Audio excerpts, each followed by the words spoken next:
So we're going to go ahead and start with our meeting. It doesn't spread out. This is our NVTA-TA meeting, Wednesday, February 21st, 2024, to start the meeting. And it is at 1:30. So I do call this meeting to order. Let's stand and if you can, for the Pledge of Allegiance. I pledge allegiance to the flag of the United States of America and to the republic for which it stands, one nation under God, indivisible, with liberty and justice for all.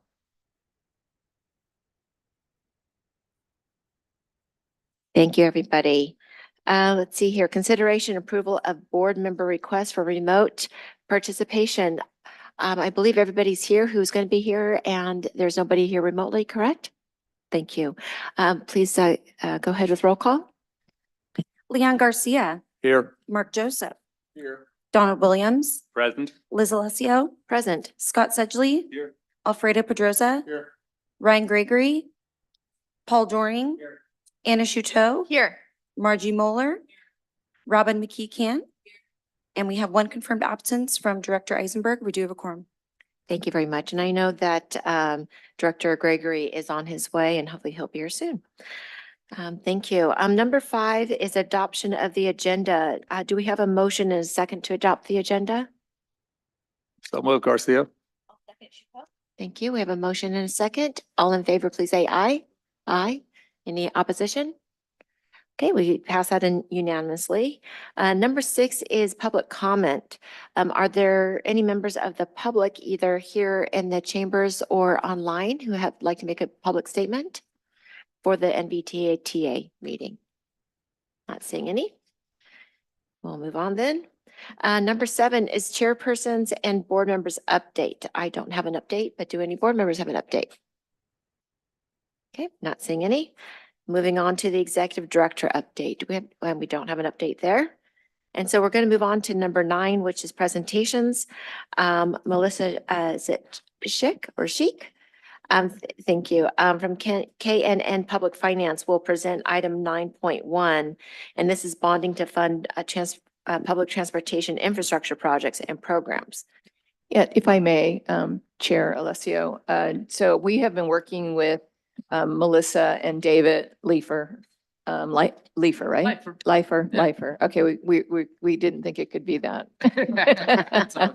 We only see it on the monitor when we're having Zoom meetings, but they have been really instrumental and supportive of us, especially walking us through the TIFIA financing of the maintenance facility.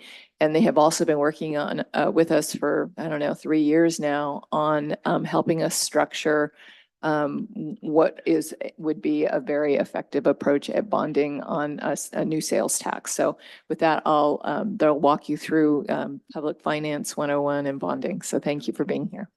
Thank you. And also I see that Director Gregory has arrived. Thank you so much for being here. And our PCC, Deborah Smith, has arrived too. And thank you. Please go ahead. Thank you, Kate, for that introduction. Madam Chair, members of the board, my name is David Leifer. I'm joined with my colleague Melissa Schick with KNN Public Finance. We are, if we can go to the first slide, as Kate mentioned, we're going to provide an introduction to some concepts around bonding, which might be useful as you consider your expenditure plan for a new measure. Just by way of introduction, our role is that of what we call a municipal advisor.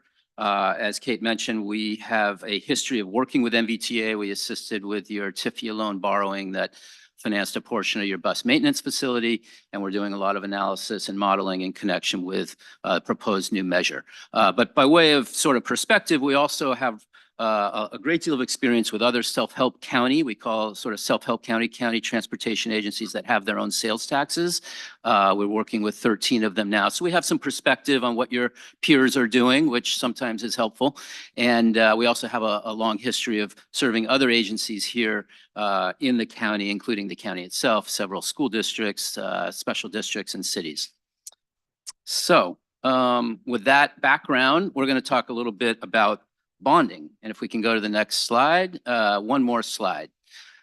So you may hear this term municipal bond bandied about frequently. What does that mean?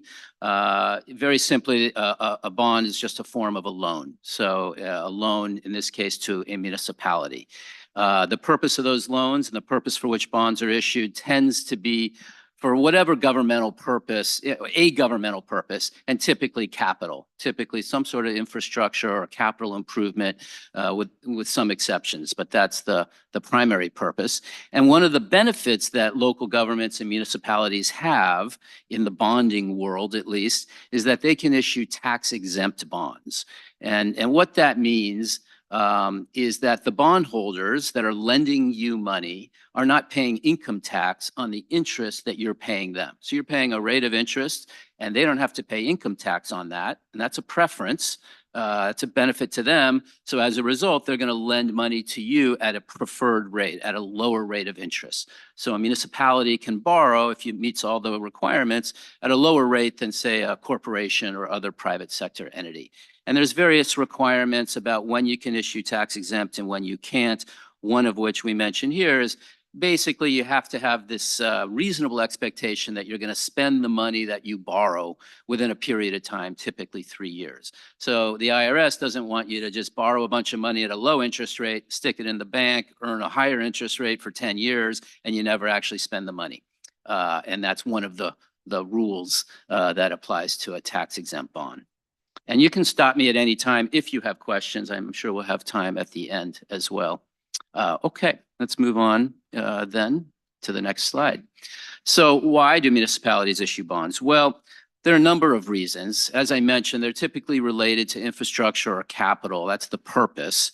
And so the bond allows a public agency to basically accelerate or advance the delivery of a project, which otherwise might take much longer. And we're going to go through some of the reasons why that's important, both sort of from a policy perspective and an economic perspective. But it does allow for this advanced delivery rather than waiting for a long period of time. And of course, you're able to spread the costs of that capital over a longer period of time. You know, let's just say you're financing whatever it is, that bus maintenance facility, maybe it has a 30-year life. And so you can spread the cost of that over that long life, and the users that maybe are contributing revenues towards that, there's an equity piece, and that all of the users over time will contribute. Here, we just listed some examples of bond finance projects in the county. Even here in Napa County, bonds are used frequently. You see this column, types of bonds. You may be familiar with general obligation bonds. Those tend to be voter approved with an ad valorem property tax. The school districts use that. Revenue bonds are issued by Napa Sanitation, for example. City of Napa has done solid waste revenue bonds. Lease financings for buildings, the county and several of your cities and towns have used those. And we worked with the Napa County Flood Protection and Watershed Improvement Authority. They issued basically the same kind of bond you would issue if you get the approval and the authority from the voters, a sales tax bond, a bond backed by sales tax. And that tax, in fact, was a predecessor to, I guess, to Measure T.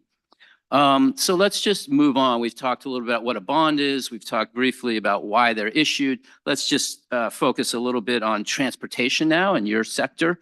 As we mentioned, we work with a lot of transportation agencies, and I can say with almost certainty that most, if not all of the ones that we work with, finance projects using some combination of all of these approaches. Pay as you go, meaning revenues that you collect annually, whether it's sales taxes or other forms of revenues. Grant funding, of course, whether it's state, federal, or otherwise, always preferred. There's no interest attached to that. That's generally interest-free money.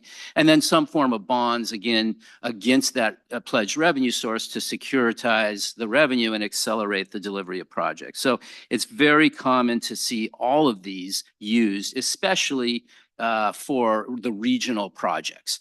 Now, sometimes bonds are also used by agencies, cities and other agencies to deliver streets and roads, and sometimes not. There's sort of pros and cons to that. But for the big regional projects that many of these agencies have, it's very common to use all three of these. And I'm going to turn it over to Melissa, and she's going to expand a little bit on some of these rationales and then jump into your measure. Great, next slide. Here is just an illustration of delivering capital projects and addressing capital expenditures associated with the larger capital projects through the issuance of bonds. So kind of annual pay, the top chart is that the blue line represents annual pay-go revenues or just an annual revenue stream. And the green bars are the expenditures associated with a larger capital project. So as annual revenues may not meet the annual capital project expenditures, bonds are used to leverage future revenues and bring them forward to address the capital expenditures and thereby have the expenditures be made and the capital project delivered in the timetable envisioned. I will say that, we've been talking about bonding, but like David said, that those capital expenditures are often met by not only bonds, but also state and federal grants, right? So the bonds are not used not only to address the capital expenditures, but also to leverage the grant opportunities. And then next slide is simply to illustrate that in order to meet within the annual revenue constraints, if not for the case of bonds or grants or other funding resources, then a project just gets delivered over a longer period of time. Or maybe stated another way, maybe smaller scale projects that fit within the realm of the annual revenues are more applicable to a pay-go funding. And Melissa, the annual revenues here would be the sales taxes. That's correct. Yeah. Next slide. So another area that we find in speaking about issuing bonds for capital projects and transportation infrastructure is that project acceleration may also limit the risk associated with construction cost increase. So what this chart is simply illustrating is that the blue line represents CPI, which serves as a nice proxy for the growth in your sales tax revenue. The green line represents the California Construction Cost Index, which, as we'll look at over the last 10 years, has been that much more volatile than the CPI, even with CPI kind of being where it has been over the last year and a half or so. So once again, really taking some of the volatility in the construction market off the table by delivering projects faster. And finally on the next slide is simply just to highlight several Bay Area projects and how these agencies utilize allocation within their expenditure plan and within their sales tax programs directed to specific projects. So that's the middle column, sales tax measure allocation, to then leverage that allocation to issue bonds. And those bonds and the bond proceeds were then utilized to attract other funding sources to the project.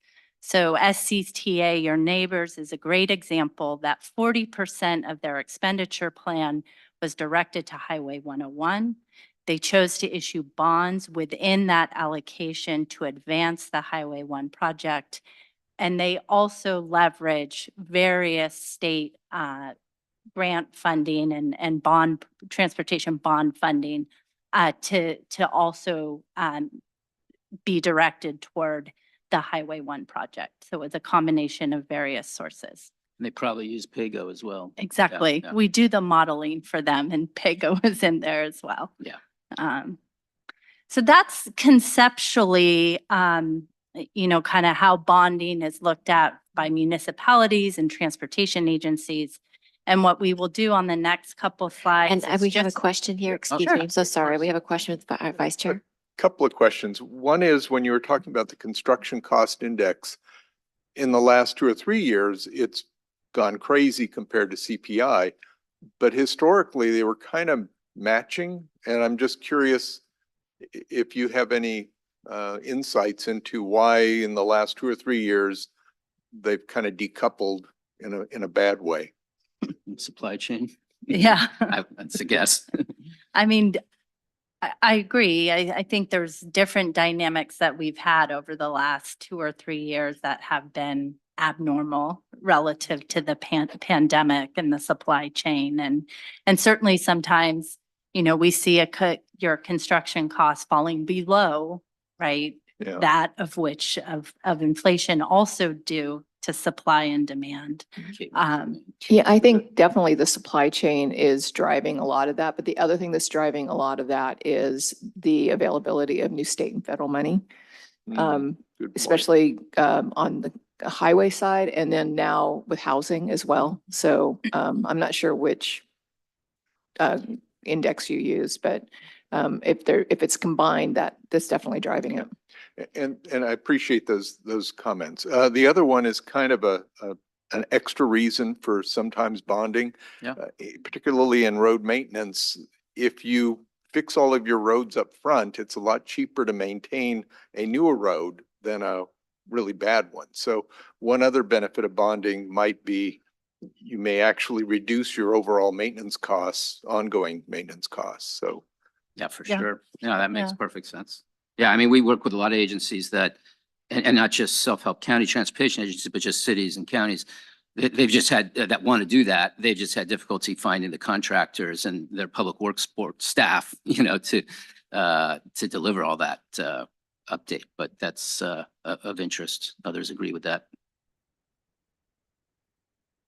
Good questions. Thank you. Yeah. Thank you. Any other questions on that front section? I don't see any. Thanks for asking. All right, we'll speak briefly just on the conceptual framework that we've been speaking with staff with regard to the proposed new measure. And I know that Kate and Danielle and Tony will be speaking more specifically after us. But this first slide is just to provide the framework in which we've been running various scenarios and various models to project future sales tax revenues under the measure, and then the conceptual idea of incorporating bonding within the measure. In doing so, staff has been very focused on taking a conservative approach and directed us to really guide the analysis around conservative assumptions. And first and foremost, modeling looks at an assumed sales tax growth rate anywhere between 2.5% and 3%. Measure T, just by way of comparison, has averaged an average annual growth rate of approximately 7%. So wow. the modeling is looking at probably a conservative expectation of what the new tax may generate. And then the conceptual framework for the regional bonding program, we looked with Kate and her team at an $80 million program. And that's what you'll see in the table at the bottom of the page, is simply to say if we project sales tax over the course of the measure at the 2.5% to 3%, and we take bonding, that means debt service, principal and interest off the top with some administrative expenses. The expectation for the regional component is about 90% of the measure.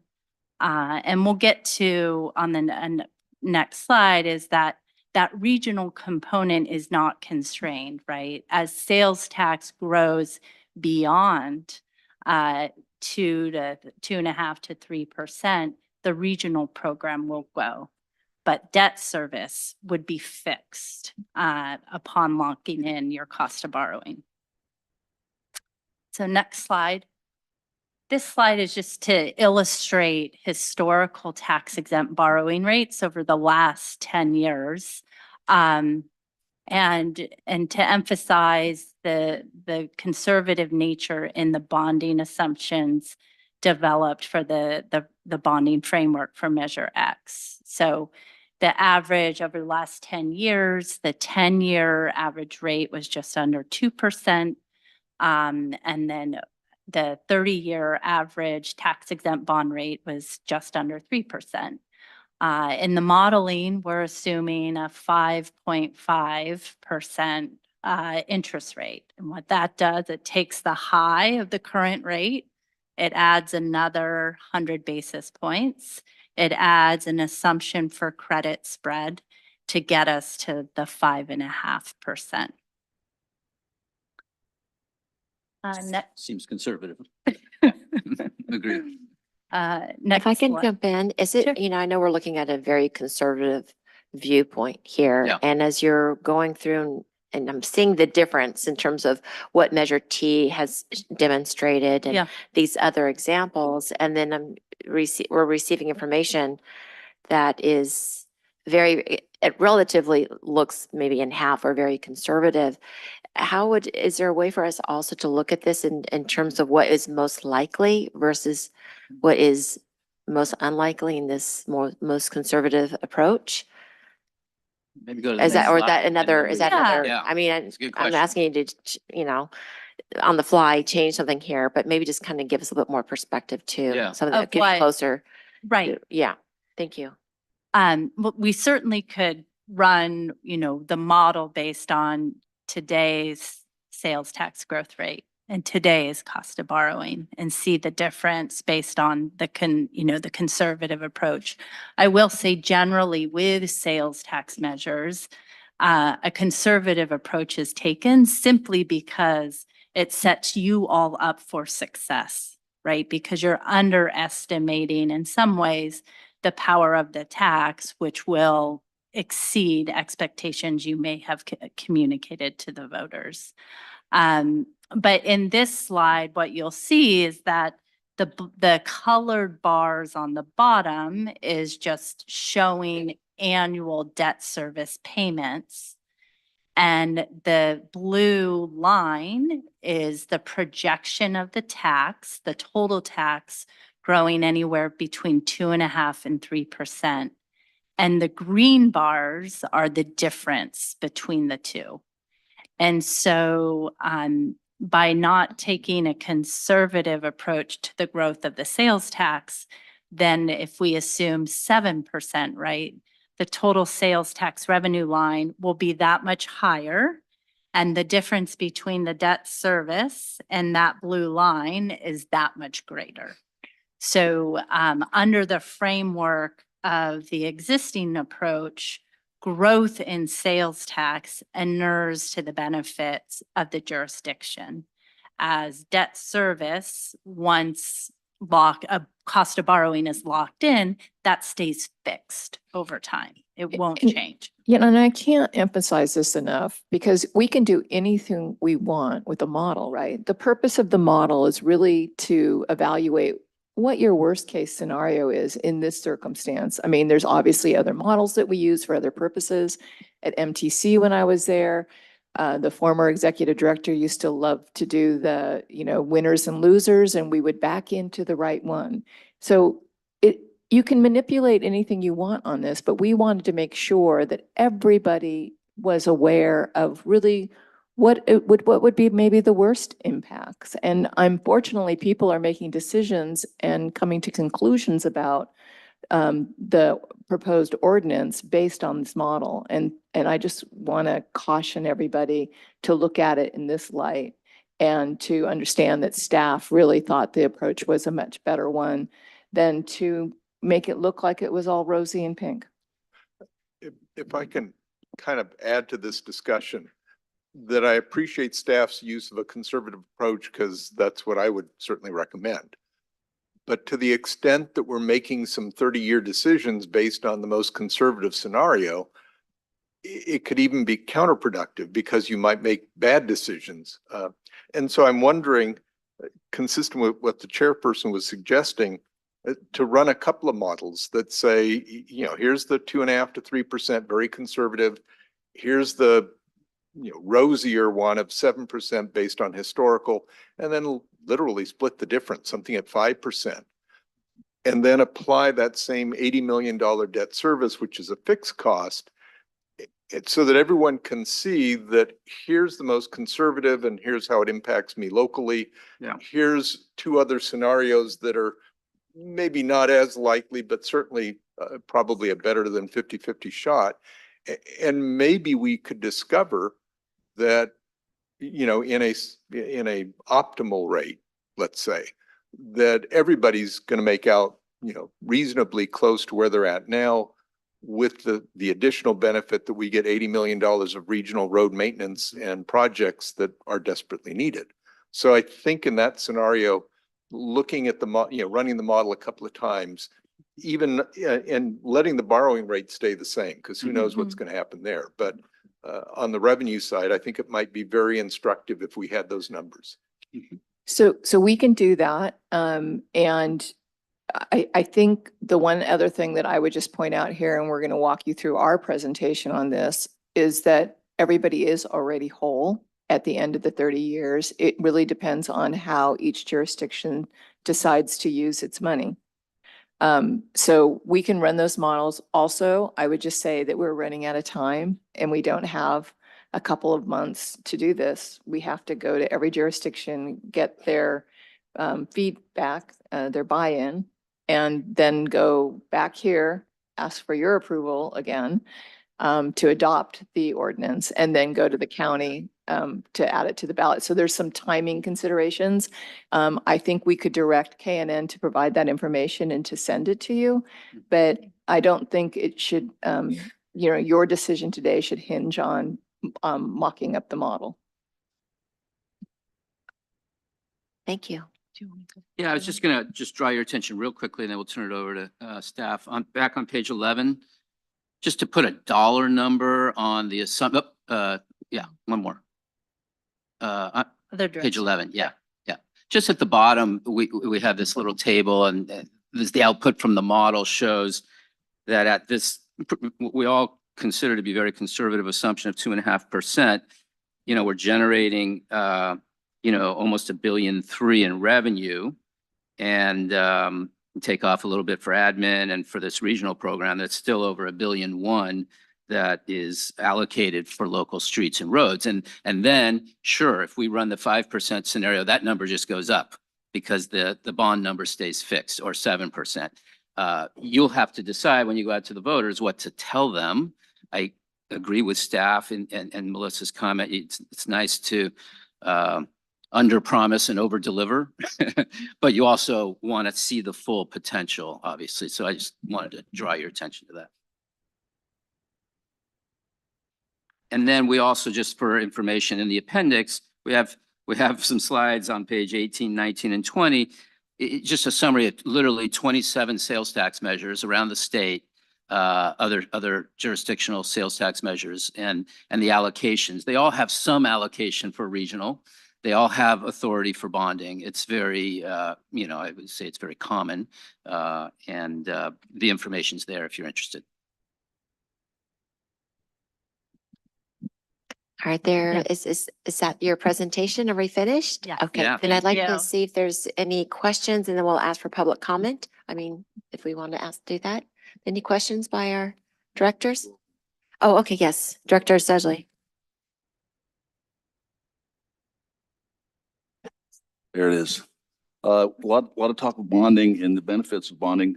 Do we know why bonding was left out of the original Measure T? Yeah. The reason, well, first I was going to talk about this in part of my opening comments, but the NVTA at the time had gone out actually on 2 previous measures and was not successful. And when the flood tax was expiring, flood Measure A, then you know, at the time, Bill Dodd and Keith Caldwell saw this opportunity to build a transportation measure on the tail end of that. And they were concerned, I think, rightfully so, given the previous 2 failures, that they be as conservative as possible. And so they crafted a really narrow sales tax, and it included only local streets and roads. And they also eliminated the bonding element so that the Taxpayers Association would not come out against the measure. I don't see any other questions. Is there any public comment on this? I know it's informational, but I'll put that out there. Okay, well, thank you very much for this presentation and for all your work. And yeah, I appreciate you following up with sending us just additional information on sort of I like the, looking at the comparisons Yeah. there. Thank you very much.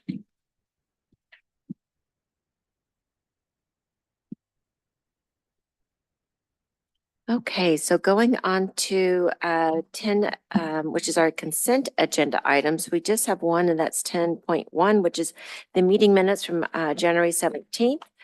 Do we have a motion and a second to approve?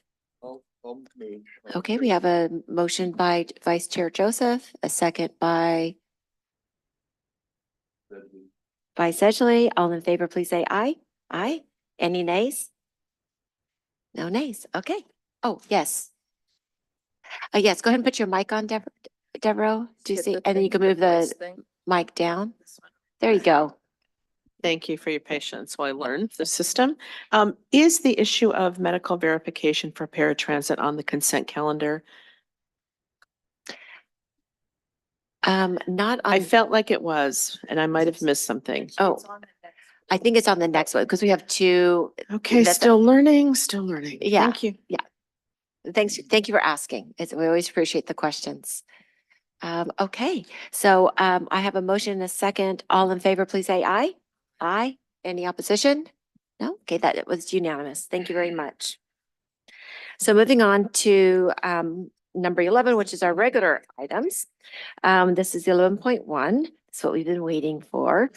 Sales tax replacement measure review of draft ordinance and approve release of expenditure plan.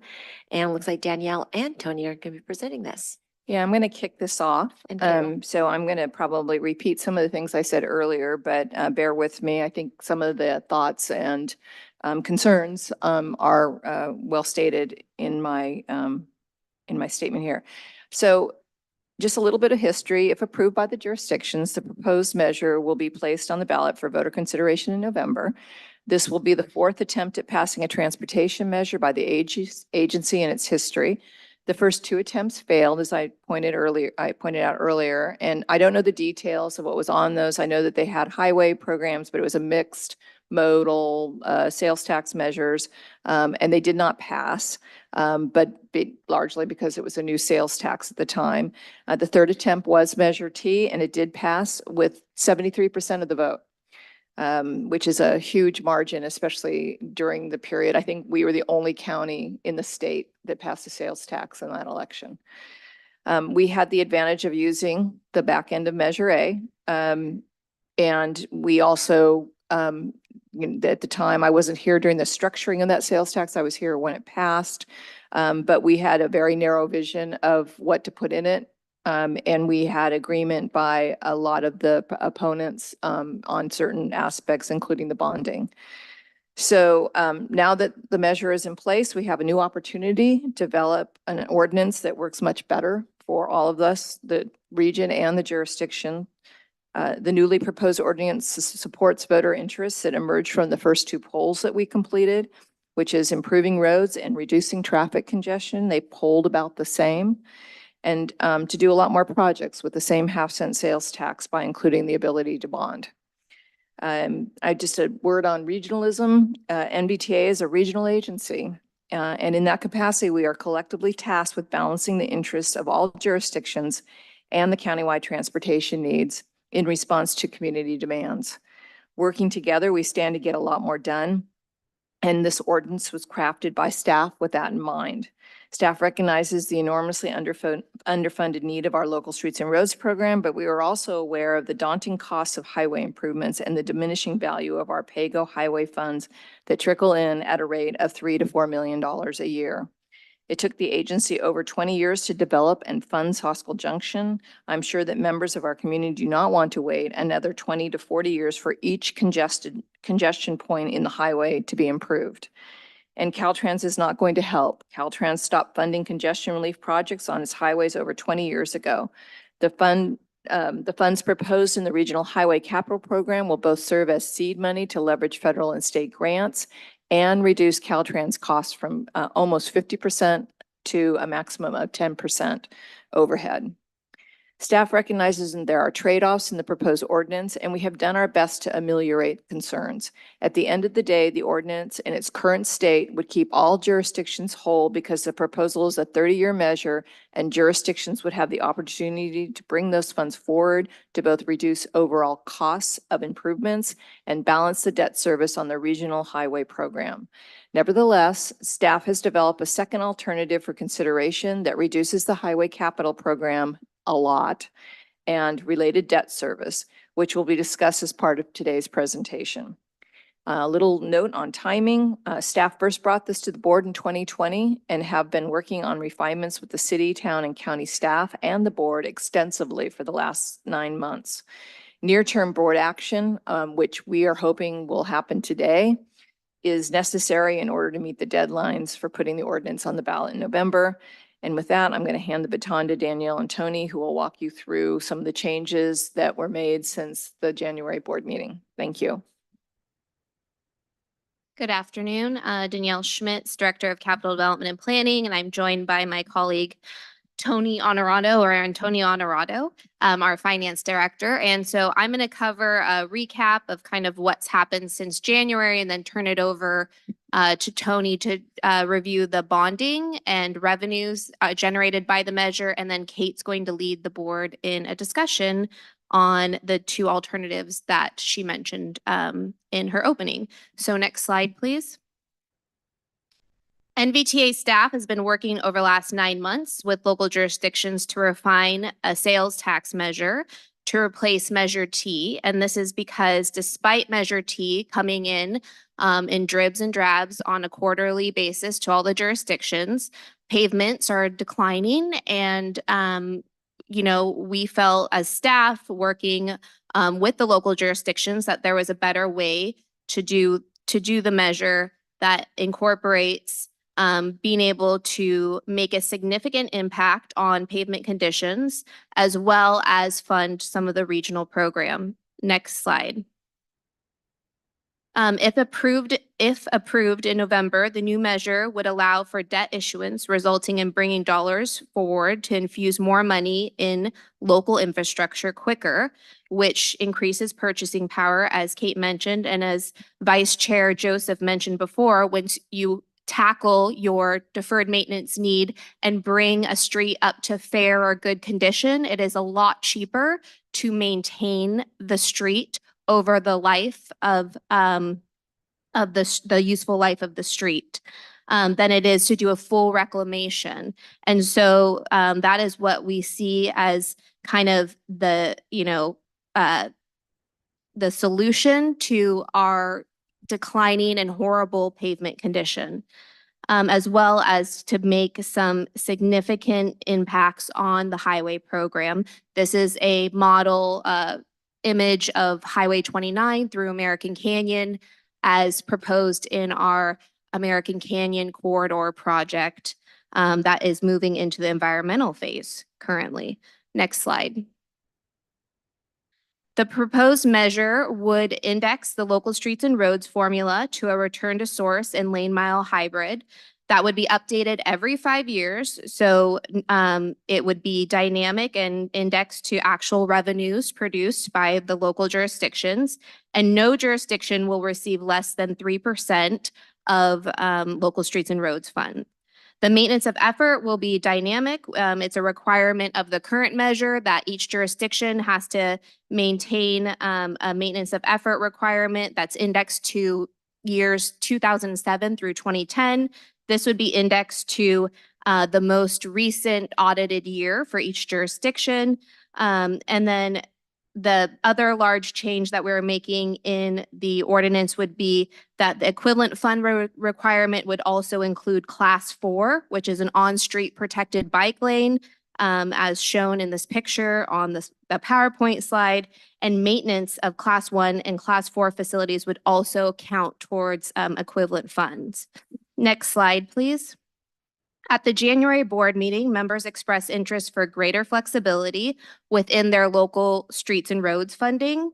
After meeting with the technical steering committee, it was recommended that jurisdictions have the flexibility to use their LS&R funds on transportation projects beyond maintenance. And so that percentage was recommended at 5%. So up to 5% of a jurisdiction's local streets and roads funds can be used on non-maintenance projects. Next slide, please. At the January meeting, the board also asked staff to get the technical steering committee's recommendation on refining some of the regional program categories, in particular, the highway operation and emergency evacuation category, to leave it open for other potential projects. The technical steering committee deemed the language did not preclude other emergency projects around the valley from moving forward if the board so chose to fund those projects down the road. And as you can see, the project description is what is in the draft ordinance that is attached to your sales tax measure. So it says may include highway system adaptive messaging signs or Vine Transit emergency evacuation operations or other transportation projects related to emergency evacuation routes. Next slide.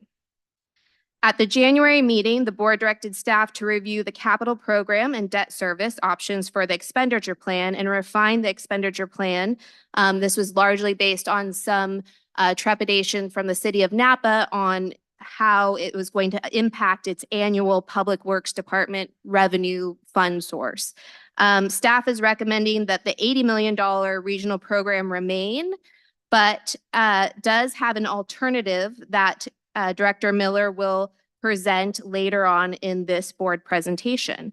And with that, I will turn it over to Tony to discuss the revenues generated from our proposed measure. Next slide, please. So thanks, Danielle. So you've already heard this from our partners at KNN and with a shout out from Director Joseph. But this slide basically talks about the benefits of bonding.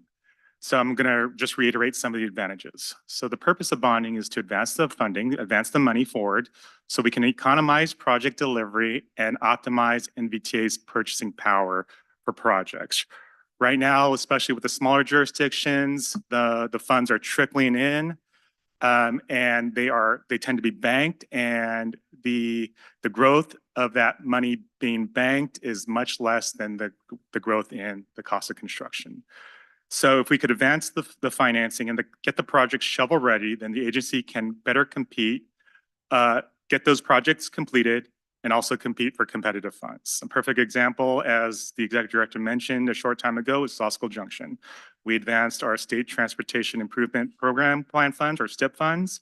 We designed the projects, we had it shovel ready, and then we were able to we were awarded an SB1 Solutions for Congestion Corridors grant for $25 million. If you've driven on the overpass, you can agree that we're waiting for the day for that project to be completed soon. And that is not possible. That wouldn't be possible unless we had a mechanism to advance funding for specific projects, specific highway projects. I also wanted to mention that advancing projects would offer a level of predictability because you would have specific projects funded, and then you would also have a pay-go, an annual pay-go for the specific jurisdictions. All right, next slide, please. So this slide provides an illustrative comparison of the current Measure T revenues compared to the replacement measure, to the replacement measure. Now, for the last two columns, we're both starting at the same starting point. Obviously, Measure T currently exists, but if we say this new measure it would start in 2025. So we wanted to have an apples to apples comparison of the current measure, Measure T, which still has about 18 years of life in its existence, versus the new measure, which would be a 30-year tax measure. So as you can see, for Measure T, we expect to have incoming revenues about $620 million trickling in throughout its life.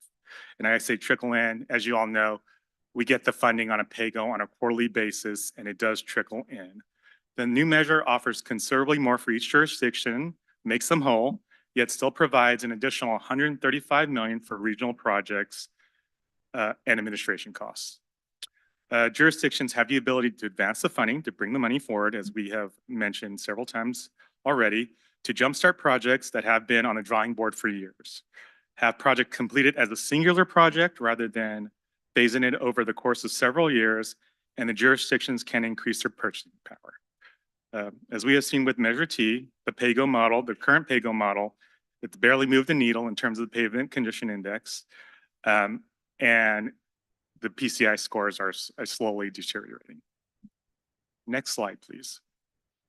So this slide provides a conceptual illustration of what local bonding would look like.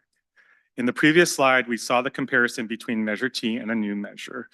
This slide takes a little bit of a deeper dive. We've modeled the annual revenues provided to the jurisdictions based on 3 local bonding scenarios. Now, these are just 3 scenarios, conceptual, doesn't mean it's going to happen. But the 3 different scenarios are if we issued bonds as an equal issuance, which means 4 equal tranches or installments. We have a ramp up scenario where the first tranche or first installments of local bonding would be at a lower amount, and then the successive tranches would be at a higher rate.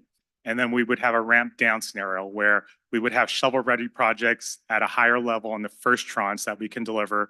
And then the tranches after that would be, those issuance would be at a lower amount. I did want to emphasize again that these are conceptual and it's dependent on the economy, several different factors. The economy for one, investors' appetite for purchasing bonds, of course, the interest rate environment, and if the local projects are shovel ready. So a lot of factors have to come together for us to issue a local bond, and the tax agency would have to approve those issuances going forward. I was just going to say, don't forget, it has to be passed by this body. Exactly. Yeah, thank you. Next slide, please.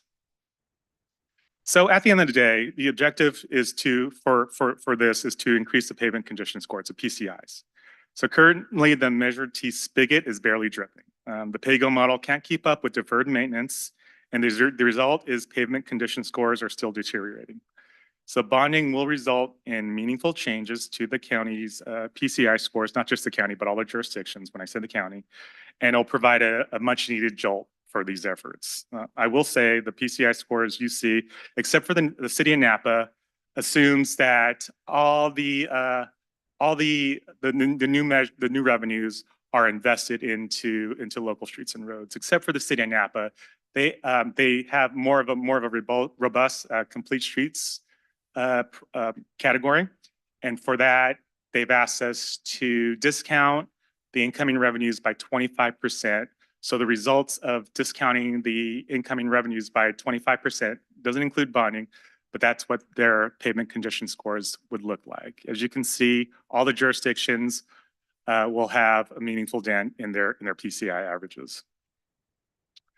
So by having the local sales tax, we can deliver. So next slide, please. So again, I just wanted to reiterate some of the benefits of the new measure. The new measure sets aside for this model, and as we mentioned, Executive Director will provide an alternative, but for the set aside of $80 million of regional bonding for highway projects, investing in highway projects does contribute to a healthy economy, which means we're creating jobs. We would improve traffic conditions that support commerce and the workforce. Better highways will make working and visiting Napa County more attractive since people are not stuck in traffic. Visitors to the Napa Valley, we want their first and last impressions to be a pleasant one and not stuck in, not stuck trying to go through several signals and several intersections that are congested. And of course, time is money. Free flow of traffic will result in time savings and reduce costs of moving goods in and out of the county. By having a local sales tax, we can leverage state and federal grant opportunities. We spoke about that just a few minutes ago. It took Sauskel Junction to become a reality because we were able to advance funding. Just imagine how long it would take if the funding wasn't there. One of the biggest advantages of a new tax is that it would also cap Caltrans costs for project oversight.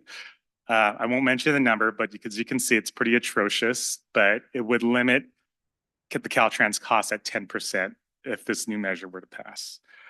That's just a sad fact. That's just a sad fact of life right now, but of course it can change with this new measure. And that would be including on any local streets and road project that let's say you wanted to use the 5% of your local streets and road funds for a project, like in the city of Napa, the Silverado 5-Way, you would then be able to cap Caltrans indirect cost rate because you're using revenue from a local sales tax measure on the project. So with that being said, I am going to hand off the presentation over to Executive Director Miller. Next slide. So we got a lot of feedback from the city of Napa in particular about their concerns associated with how much the debt costs were, which is if we issue debt, again, it's going to have to involve a fully funded project. We would need the debt payment to come off the top of the annual amount of revenues that we have. Now, the modeling, which is super conservative, it also bunches the debt service within a 6-year period, right? 6 or 7, I don't know. It's a very short period, given the life of the measure. And those impacts don't support the city's budgetary concerns because it seems like that is a big issue right now for the city. And I don't know how the funds are specifically used, but I get that impact has more to do with making sure that the public works budget is whole. So we came up with an alternative, next slide, which includes taking $6 million off the top for pre-construction. This would allow us to use our other $20 million that we have set aside from Regional Measure 3 funds, plus the $6 million to get 2 projects ready for construction. The American Canyon improvement and the improvement at Jameson Airport and Kelly and Jameson. Then we would reduce, and we would request that over a 5-year period. It wouldn't come off the top of one single year. And then we would reduce the total amount of the regional program to $50 million. And that would be all through bonding and reduce our administration costs from 2.5% to 2%. So that's a significant concession over what we had originally proposed. And so we want you to consider those 2 alternatives when you make your decision today. Next slide. Melissa mentioned what other self-help counties do. If that pie chart on the right is the total self-help county modes, we are really one of the few agencies that, well, we are the only agency that only has local streets and roads right now. And so we're asking you to just consider a very small part of the pie to go towards regional congestion. Otherwise, it's going to be a very long haul for us to try to complete those projects. Next slide. So the other thing that we wanted to remind you of is that there's a number of off-ramps so our argument is, why stop this now? There are a number of opportunities after we move forward with this and put it on the ballot. And if it passes, that the board can actually say, no, this doesn't look right. First, part of the JPA requires that we notify all of our JPA partners that we are planning to issue debt. The board, the NVTA board, needs to approve all the contracts associated with debt issuance. And also any construction costs. So there are a number of other, my executive director approval authority is $72,000 for non-construction and $212,000 for construction. So that doesn't get us very far in terms of being able to move forward with this program. So those are your off-ramps beyond a decision that you're going to make today, and then the decision that you would make if the jurisdictions approve the expenditure plan. So our recommendation still remains the original proposal, which is $80 million, 2.5% for administration. And the other things haven't changed except for the 3 items that Danielle outlined. But we wanted to give an alternative that pretty closely met the city. And I understand that the Public Works Director, it's within $4 million, and that the Public Works Director, who's not here right now, so I don't really want to speak for it, but that $4 million is still too much. And that the $83 million total amount is what she claims is her best offer. So it's a tough one. $4 million doesn't seem like that much more of a concession to make. I don't think we can take anything more off the 2% administration fee. I really do think that we have done everything that we can to make this a functional program for the regional congestion relief. So with that, I think the next one is just Q&A timeline. I mentioned earlier that we don't have very much time to go to every jurisdiction and then to come back here and then to get on the ballot measure on the Board of Supervisors. June is the last opportunity we have for that. And we have a lot of meetings that we would have to attend. It also has not been super easy getting this proposed measure on your agendas. So we're still working on that. And so we don't know what the actual timing on that is, but I want to make sure that we have enough flexibility to maybe go to one meeting for jurisdictions who are supporting it and maybe 2 meetings for jurisdictions who are not supporting it. So with that, I think we just have Q&A. Thank you very much for the presentation and for the, really looking at it more comprehensively. And it was both presentations were very helpful. So thank you, staff, for that. I'd like to open it up to the directors for any questions or comments before we, yes, Director Gregory. Yeah, I just want to understand the issue. A few slides ago, you mentioned that each jurisdiction over the life of this tax is made whole. Is this shortfall we're talking about just a short-term problem?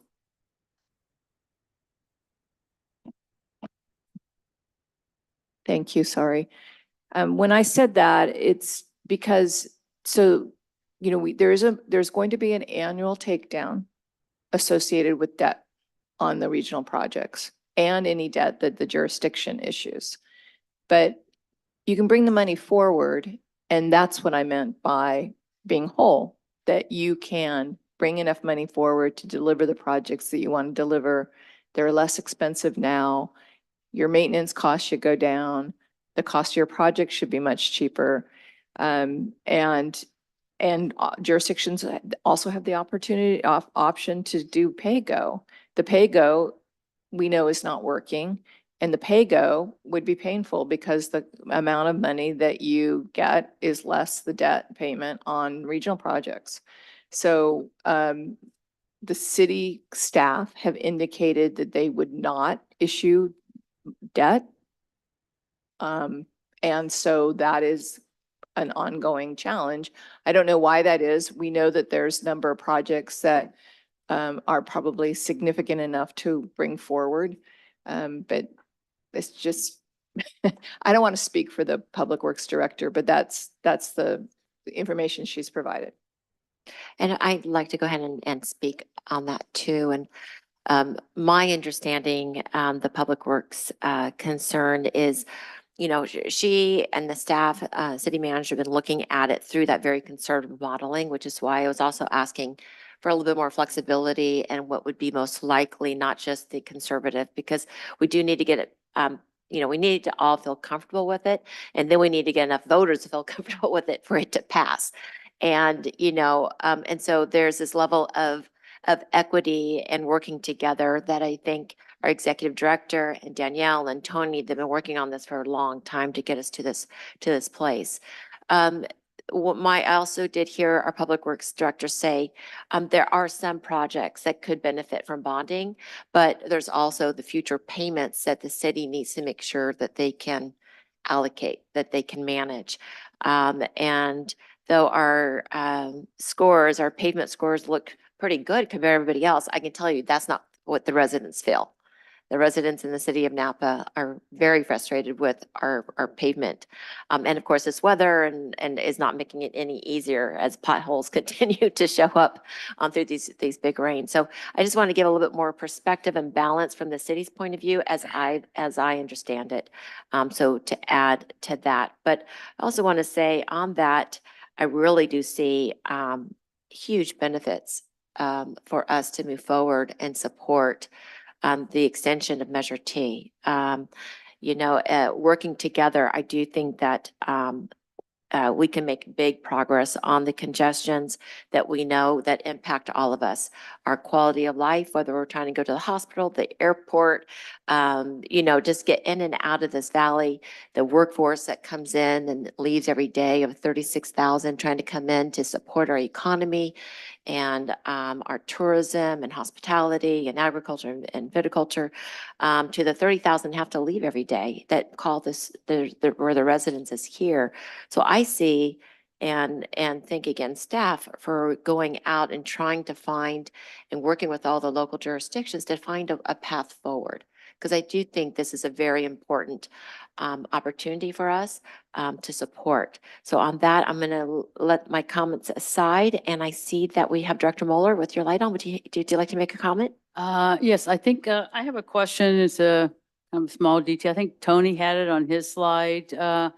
And it's about, because I know everyone's trying to get their pavement index scores up, and Yountville's been working on it a long time, and everyone sees we have, I'm not bragging here, but we have the highest line. So we just have a teeny way to you are, go Marky. to get to 80%. So once we hit 80%, we can already use some of these, let's just talk about pay-as-you-go funds for non-streets and road projects. No, that's your SB1 money, and it can be used for other transportation projects. Other transportation projects only. So like, for example, you can't use it for sidewalks. No, you could, SB1, Right. right? SB1 is for local streets and roads, and you can meet complete streets with that. Okay, But you can use it for other, if you make 80, then Right. there's more flexibility in your SB1 so funds. it's It doesn't- only related to SB1s. It has nothing to do with these. In terms of the flexibility, that's correct. Okay, so that's But only, these funds will help you get there. But also the way the proposal for local streets and roads funding allows for 5%. No matter your PCI score, you can use up to 5% of your local streets and roads funds on other transportation projects, meaning which is exactly my. sidewalks, bridges, you Bike name it. paths. Yeah. So that's exactly my second question. So where did the 5% come from? The 5% came from the technical steering committee. So It- why it didn't was they? First, it was My first. real question is like, why not 2? Why not 20? How come they chose 5? So the first actual mention of 5% was actually this body in the January board meeting. And it was kind of a number thrown out between 5 and 10%. So meaningful enough to get you a meaningful project if you wanted to, but not to, diminish the intent of the measure, which is really to increase your local streets and roads score. So that's why it was 5%. That's just one concern that I have, because, since we're so close to an 80% on our pavement index score already, we'd still be limited to only 5%, because it just didn't, that's really kind of, it'd be nice if we had some flexibility based on having a high PCI already. Yeah, so that was a decision that was kicked back to this board. I mean, that's a board or decision, is if you wanted to keep it at 5% or choose another percent. But that was something that I believe the board felt comfortable with in January, and then the technical steering committee felt comfortable with at their February meeting when they brought back the recommendation to limit it to 5%. So- Again, to not diminish the intent, which is to really have a robust local streets and roads program that's going to invest in bringing pavement condition scores up. Yeah, so, and I'm just looking for some flexibility in the small number of funds we have. So, will that be, part of the actual tax measure? Small language? So that's actually going to be part of it. Okay, Yeah. those are all my questions. Yeah. And I think the 80% or the score of 80 is not does not have to do with the local measure, the sales tax measure. That really has to do with your annual, that's called HUDA and RIMRA funding that comes down from the state to Yountville. Yeah. Thank you. Director Pedrosa. Thank you, Chair Alessio. Can you go back to the recommendation from staff? I just want to make sure I understand that. The alternative 1 and 2, Yes. please. I think Yeah. it's like page. Slide 16 or So, 15. and maybe Director Miller, while this has happened, can you just run by the recommendation again? So I want to make sure I understand it clearly, please. Sure. It's, So yeah, there's slide 2 15 or 16. Oops. Oh, there Yeah, you you go. passed it. Back. There. There. So there's 2 alternatives that we have been working with the city on. The first alternative is our original proposal, which would set aside $80 million maximum for regional traffic congestion relief and a 2.5% administration that we would use to hire the staff needed to administer the bonding. And this will be the bonding agency for all jurisdictions. So it's going to be a lot of work. The second alternative would take $6 million off the top of the program over a 5-year period. And we would use that to complete the pre-construction phases on 2 projects, the improvements in American Canyon and the intersection at 29 and Jameson and Kelly and Jameson. Then we would reduce the total capital program that we would issue debt on to $50 million and the administration to 2%. Got it. So, And the staff recommendation is to stay with the existing one, but, recognizing that the city staff are not supportive of that. That is what we're having you consider today. so just a direct question. You could find yourself supporting alternative 2 where it doesn't compromise our overall objective. Well, of course, it's going to compromise it because it's, roughly $30 million, well, $25 million less than what we were originally hoping for, but it will still be something. And if it's successful, maybe in the next tax measure, this body will be more flexible about funding other modes. Look, I would like to see alternative 1, but I can find myself supporting alternative 2. We're all in this together. We can't have a city or a county not be part of this measure. So if alternative 2 is what gets us there, I'm supportive of that. As someone that, has served this county and our cities on a regional body, I'll tell you, it is hard to bring resources back home. So to be able to support these regional projects, and we all just have to drive through the mayor's town and we all complain about traffic, not just visitors, locals alike. These are the decisions that position us and future people that are going to be up here with the resources to deliver. So I want to make sure that we're not compromising too much. I do think, our executive director has laid out a path that alternative 2 does present some challenges, but it's workable and it's going to deliver real outcomes for our residents. It is about local roads. We hear about the complaints all the time. I think Supervisor Gregory and I get the most because they think it's all county roads. It's some city roads too, but I think this is a step in the right direction. And we can all go back and justify another compromise, more flexibility. But the fact is, just like we look at the previous board that approved it without the bonding capacity, and we kind of said they should have done something differently, this is our opportunity to do it right. So again, I want to make sure that we're all, as NVT board members, going to go back to our jurisdictions and really support this because it's the right thing to do. And if alternative 2 is it, I definitely support that. And I do appreciate the public works directors for wanting to make this better. I do think that's been their intention. But we got to get down to the end of this and say we're in or we're not. And I think at this point, I'm definitely in. So thank you for the comments, Chair. Yes, thank you for your comments, Director Pedrosa, and questions. Yes, Vice Chair. Yes, Joseph? I'd like to throw in my opinion as well. Number 1, I would support alternative 1 because I believe that the real value of this effort is the regional projects. For 30 years that I've been in Napa County, I've seen all the jurisdictions, including American Canyon, build up their economies and create trips that congest the 29 corridor. And I don't believe anybody has contributed any meaningful dollars towards those regional projects. And I see this measure being that vehicle to begin to address the regional projects that we've all ignored for 30 years or longer. So I think alternative one is the right answer because it provides the funding necessary to at least get us on that track. I can live with alternative two, but being the kind of person I am, I would want to throw out some other provisions because I do think flexibility is the answer. We're looking at a 30-year proposal in which who knows what's going to be in the next 10 years. So what I'd like to say is, okay, alternative two is the default condition. But if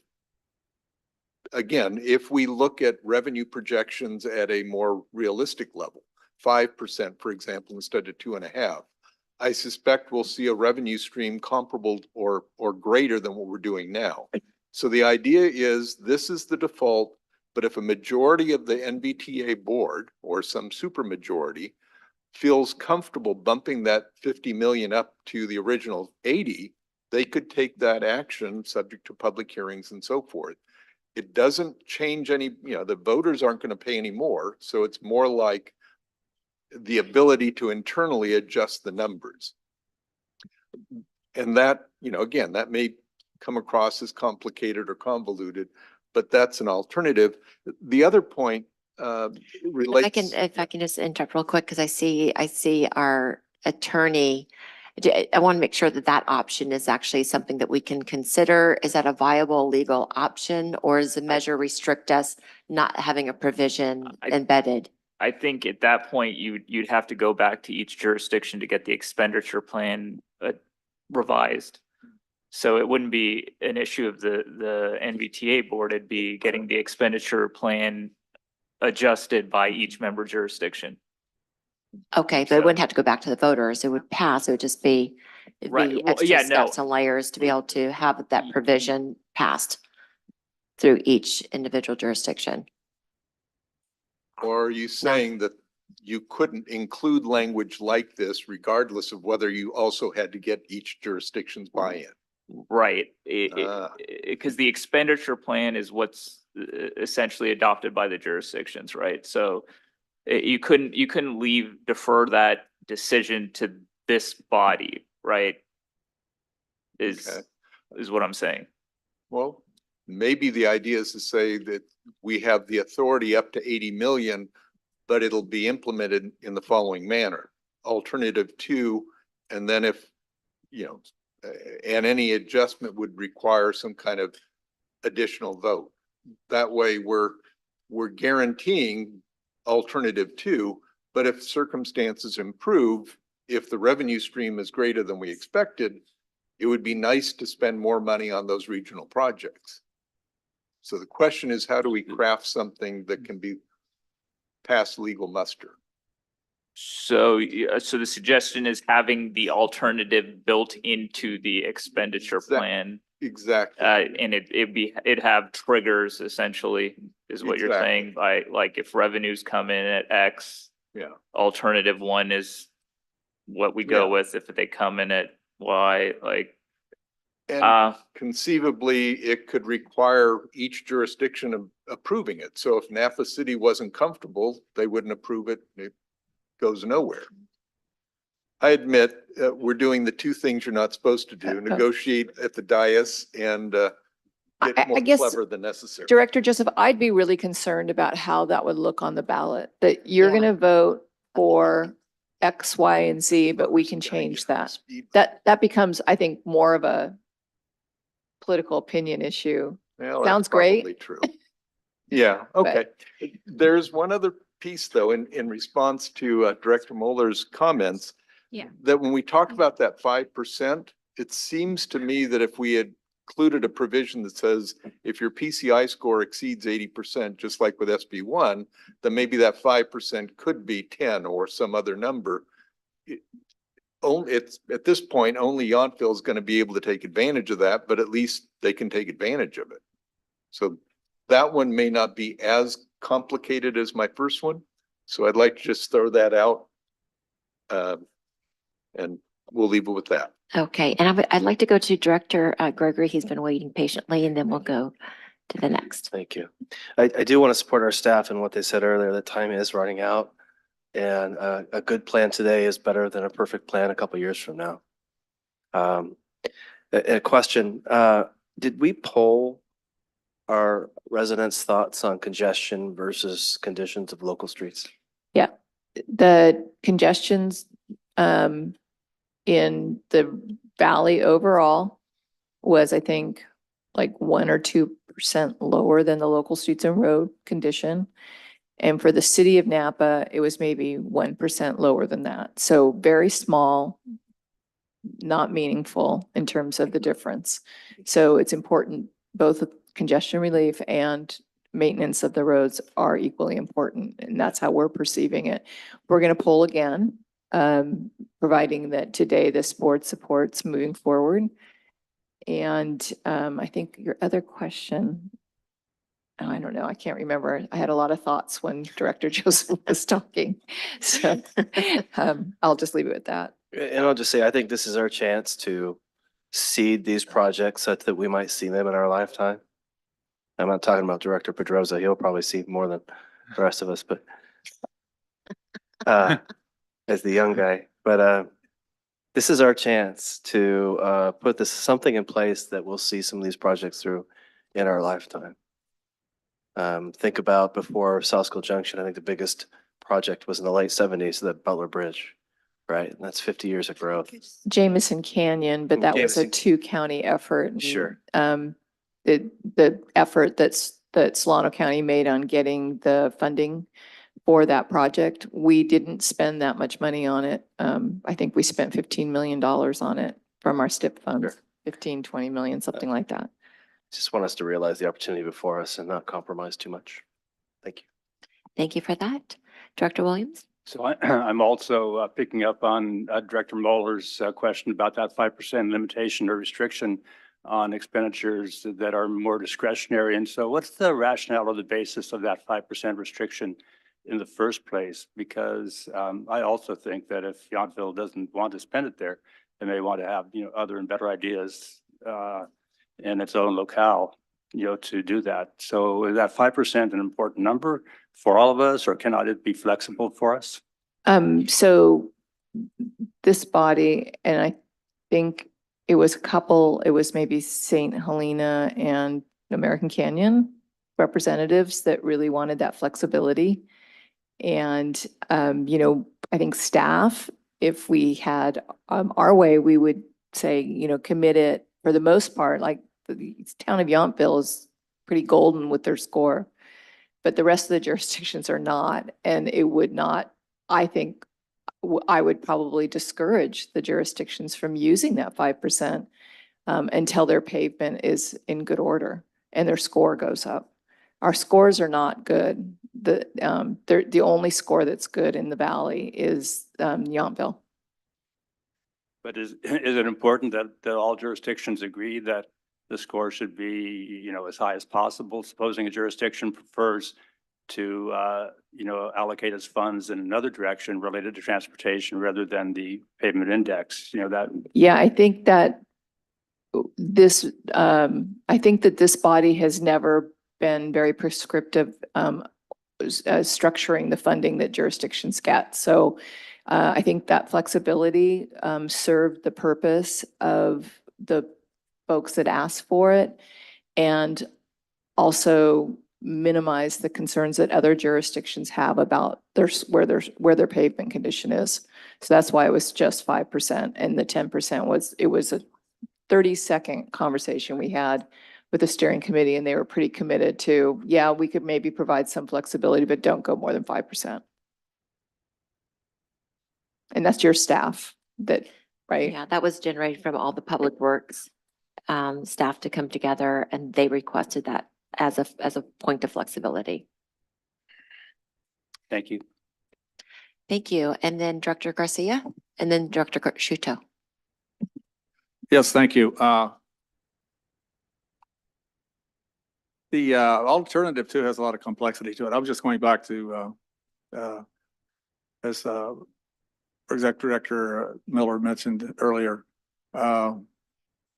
being a chair of the board in the 2006-2008 window, Jameson Canyon, First go at it, head it off, make everybody satisfied. We'll put a lot of decorations on the Christmas tree. And it failed miserably. Second time around, it was just only 1 or 2 items on it. One of the big ones was the Bicycle Coalition. Why the Bicycle Coalition? They can get a lot of votes. You want votes for a project, and that's just the human emotional side of it. However, alternative 2, as it's presented to me, addresses the 2 major congestion points in the county. Now, that's in the South County, but that's the workforce getting out to and from work every day. Mhm. That's emergency vehicles getting up to North County to South County. That on certain times on the weekend, that's where the tourism business is. One of the worst commute times for me, having worked at Yountville for many years, was a 2 p.m. shift, the evening shift for the nursing staff. You got to be at work at 2:30. And it's a real challenge on Saturday sometimes, just all the visitor traffic coming up down the valley.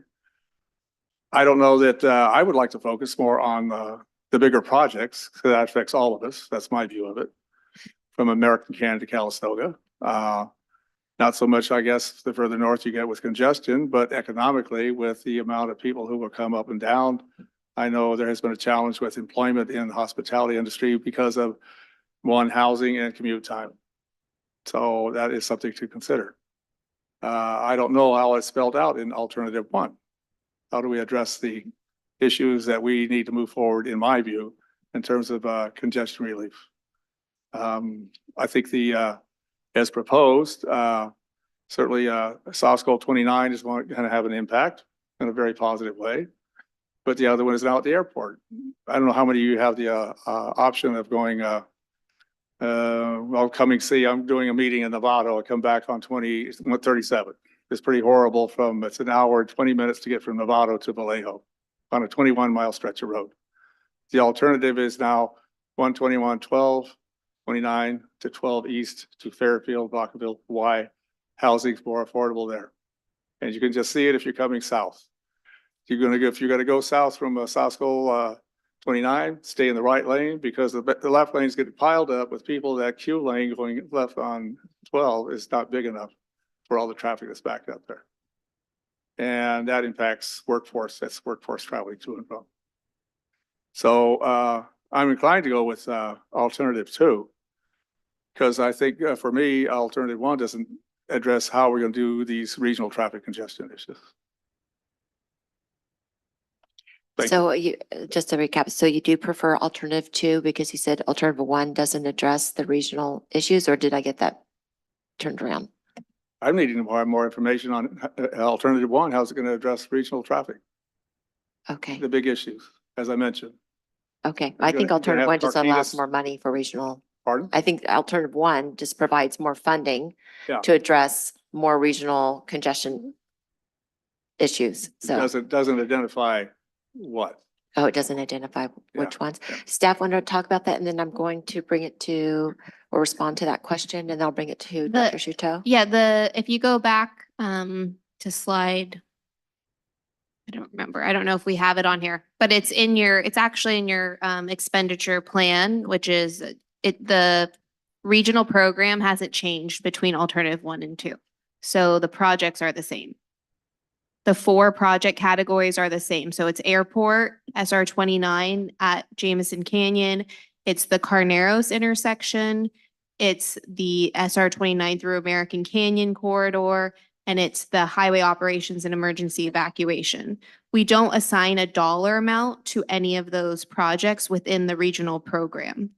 And just to be more clear, that $6 million that we came up with was what we're estimating the pre-construction on, in addition to the $20 million that we have available, that combined that amount of money. That's why we said 6 million would actually do the pre-construction on the intersection Jamison, 29, Kelly, and the improvements in American Canyon. So that's why we came up with that $6 million, because we think those 2 projects are probably the most important to get done in terms of regional congestion relief, especially after Soskel opens.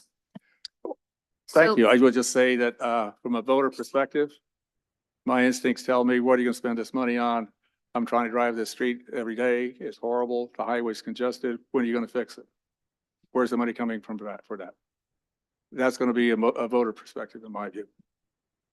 Sure. I mean, in an ideal world, we would pull $400 million out of this program, but we can't do that, and still get support from. I think, well, board. what I'm really getting at is you need to give them some sense of support for their concerns with what we're Yeah. going to do. Yeah, of course, this is our locals, our residents are our priority here. And so thank you for bringing that up. Director Shuto. Thank you. I'm just trying to get my mind around it, honestly. It is confusing having these two alternatives. When I look at it, I'm still trying to make sense of it because to me, I want more money for the regional. So seeing that 80 million, but I'm trying to understand, does that mean that Napa won't support it? Because obviously we need Napa to support it. We need all of us to support it for it to be successful. We've seen what happens with measures when we don't do that. So I want us to be united front. I want that 80 million for the regional, especially just thinking about the conversation last time where us up valley, smaller cities, we're trying just to figure out a way, if it is possible, if we had a shovel ready project that could show with the evacuation routes, if we could do something with a small amount. We aren't getting the language that we want in there. I understand that. I'm ready to move forward, trusting that it's in there if we could prove that there was something compelling enough to be regional. If not, I just see that 80 million as being more likelihood for us to be able to do something. So I would like number one, unless you tell me Napa, we can't do that. Thank you. I'm waiting for that and that clarity. Thank you. I appreciate that. And anybody, yes, Director Pedrosa? You know, in terms of kind of the comment that Member Chateau just mentioned, I think in conversation with their executive director, not to speak for the city, I think the city has expressed concerns around alternative one. So if we're looking for consensus on what all our jurisdictions can support, it sounds like alternative two is the, kind of the goal. And look, to Member Joseph's point, I really like the creativity. I wish we could be that creative because I thought it was actually a really good idea. However, I do know that we got to keep it simple. Yeah. Our voters need to know what they're voting on. There's a lot of accountability here. I think our Chair Alessio said it perfectly. This is for our residents. And I think in alternative two, you have that in there. You're absolutely right, Member Chateau, that it is hard for Napa County and our cities and our towns to get regional money. If you look at Southwood Junction, it was $20 million for RM3. And there was a lot of negotiating that happened on RM3 where we probably could have got zero, but we got 20 million. And we've brought 3 million for American Canyon. We have 8 million for Roundabout. So we're doing that. And I think alternative two is going to position future MTC commissioners to still be competitive in getting those regional funds. So I don't think it's a complete compromise in our ability, but I think it's the balance to address the largest city's concerns. And it allows our staff to still put forward a program that is competitive with the pre-construction kind of goals. So that's why, I'll support alternative two, notwithstanding that we all would have preferred alternative one. But I think alternative two for the voters gets the job done. Thank you for that. Anything? I'm waiting for my Director I just Sedgley to say. I a told few things. myself I'd listen today. Oh, okay. You can And come so up. I know, talking to staff, well, first of all, our council met last night and we're halfway through a 2-year budget. And so we had the relatively small surplus that we had to decide where we're going to put that surplus. And so a lot of that surplus, the lion's share went to the unfunded liability with PERS, because that's a real issue with us. It's the bottom line, how it impacts the bottom line of our budget. And that's what staff is struggling with. There's no decision has been made by staff. They believe they just received the expenditure plan and the ordinance last night or yesterday, I believe. So they're crunching the numbers and looking at it. I know that alternative two, I think, is a result of NVTA working with city staff to try to get there. And that's where we're at now. So it's for us. And then the other one out there is we don't know where the VLF and the ERAF money is going to end up if NVUSD goes to basic aid. That's a question out there and when, and that's going to impact our bottom line severely. And so those are the issues that I think we're struggling with in the city of Napa. Not saying we're opposed to anything, but just what the bottom line will end up. And I'd like to add to that, thank you for that, Director Sedgley. I'd like to add that the city is very supportive in addressing these shared issues that our residents suffer each and every day as they try to come in and out, let alone during a crisis, emergency, fire, that could or next will occur. So this is a priority for the city too, balancing with the bottom line that Director Sedgley has, with the uncertainty too of these other two funding streams that may go away in just a few years, 2 to 5 years. So I really appreciate, I wish, alternative one was something that the city of Napa, it felt feasible and they could maintain and can still be true to their own budget for the local streets and roads that we have. But they want to contribute and we want to contribute and we want this to move forward. And I think that alternative two is really is where that's at. And again, this is to benefit us all. So I really like how we're all coming together on this. I think my only question, this is kind of, I'm going to ask, I have two questions. One, once again, if you can emphasize the benefit of being able to steer away from Caltrans and that 10%, because I think that's a pretty good point about the savings, cost savings. Can you, Tony, or Danielle, can you reemphasize what that is again and how that plays into moving forward? So for instance, a perfect example is SR 29 corridor through American Canyon, where it's Caltrans facility, it's Caltrans right of way.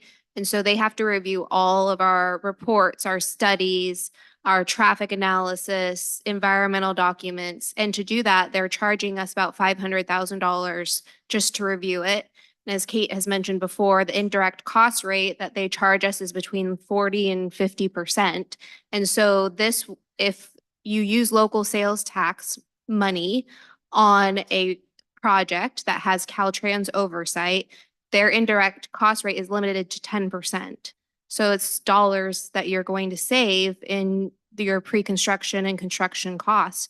Because even in construction, Caltrans has to have oversight of your project as well as if it's on the highway. So it's real dollars being saved for all of us. And then my second question has to do with how the measure is going to be presented to our voters so they understand it. Because as already mentioned, the more complicated the measure, the more they're going to distrust it, I think, and not understand it and just default like, nope, I don't think so. Though I want to say, I'm very happy that we're not asking for an increase. This is not an increase in terms of the tax. It's the existing amount. It's just extending the life and allowing this bonding, which we've seen how beneficial that can be. How will that change the wording? Are we able to go with alternative two and present it in a written measure form that is going to be understandable to our residents?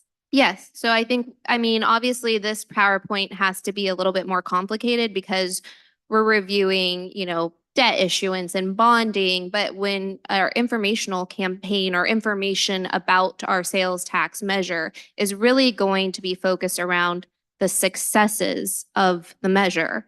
So fixing local streets and roads and fixing highway congestion. Those are kind of the two selling points. And the first, if you look at the way that we wrote in the poll, the first line is without raising taxes. So that is also going to be kind of the informational point. Right. Without raising taxes, we are going to infuse more money in highway infrastructure and your local streets and roads. Great. Well, I think then I'd like to move forward with alternative two also, just knowing the city's real concerns and issues that we face. And, just again, this is going to improve the quality of life of our residents and our workforce. It's going to provide safety that we don't have now as we try to go for a vision zero, right, Diane? Vision zero. And also, as jurisdictionally and countywide, we're really trying to reduce our greenhouse gases. And when people are stuck in congestion, not only does it disrupt and make it challenging for their quality of life, but also just continues to create the highest contributor to greenhouse gas in our county, and that's through transportation. So that's a nice bonus. But so at this point, I'd like to open this up to public comment. Do we have anybody that's been patiently waiting? I don't see anybody in the chambers. Oh, yes. Mr. Letter?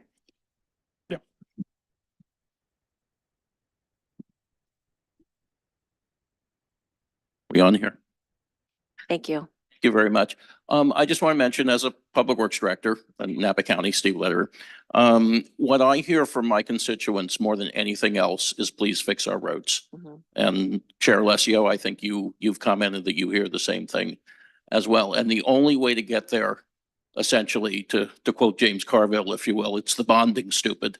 That's the only way we can succeed. And the only way we can get bonding is if we all come together, agree on something and get it on the ballot and then all work together to get it done. So I'm very encouraged to hear it feels like that's happening, but I really think it's critical. In terms of the alternatives, alternative 2 is a compromise, if you will. Not everybody gets everything they want out of it, but it feels like a good balance. And again, it feels like this group is coming together on that. So again, I really encourage you to do that and move this forward.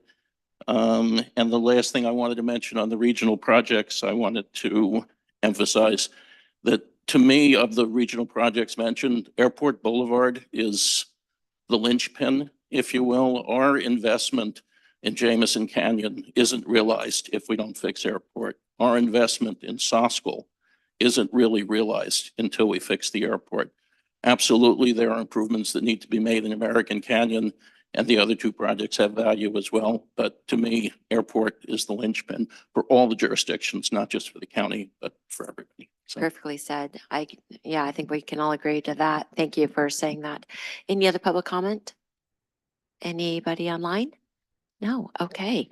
So let's take it back to the board and see if we have a motion to either, I think we're leaning towards alternative 2, but I'll leave it to the floor to decide. We need I'll make a motion. Motion for alternative.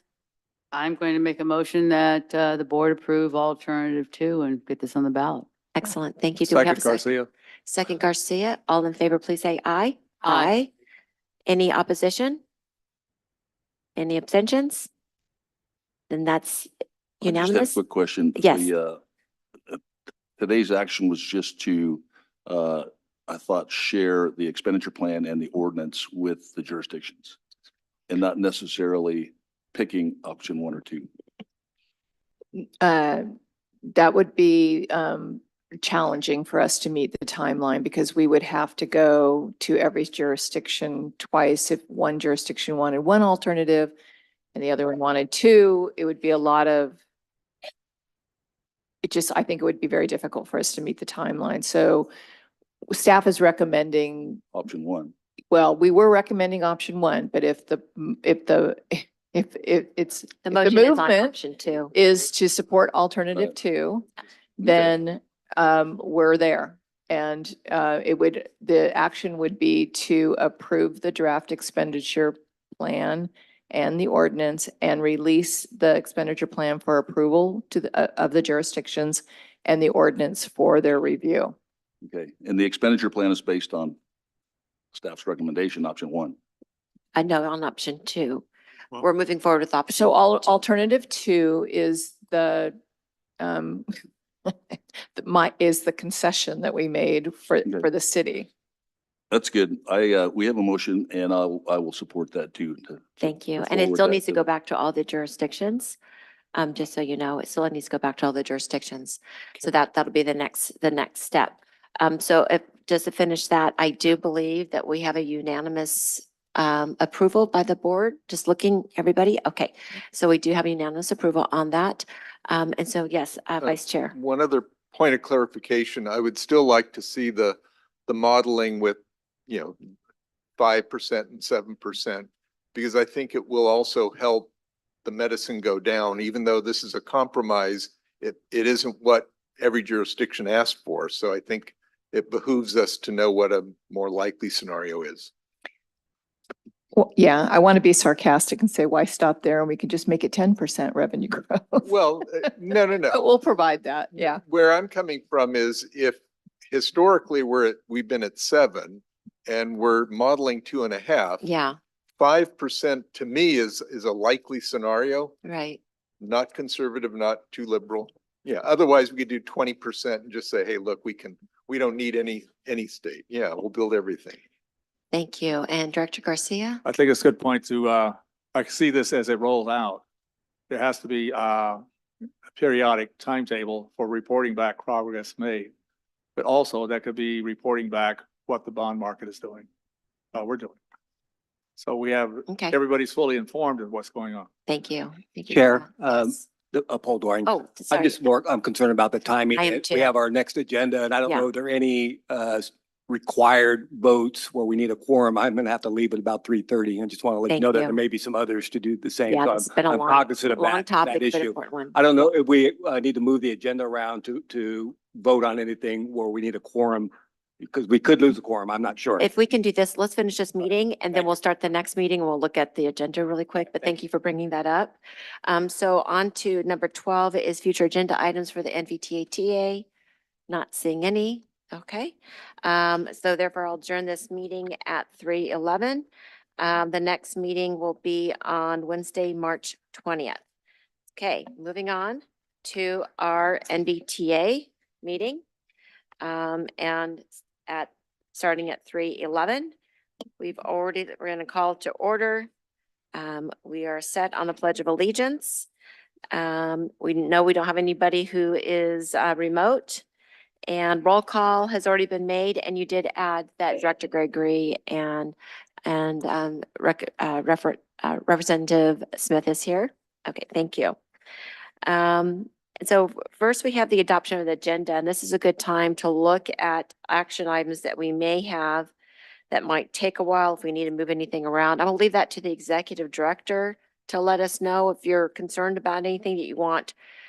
You know, I don't know how many people might have to leave. Well, we have a public hearing, Yeah. and our regular agenda items, I think, can be very, very quick. And we do have a quorum if Director Doring leaves, so we're good. Yeah, but we can make this as quick as possible, right, staff, people? Just for the record, yes, Director Sedgley and I have Napa Sand to get to I wondered about that. as usual. Yeah. Yes, sorry. as usual. Thank you. So we'll leave, what time? 3:30 for everybody has to leave approximately.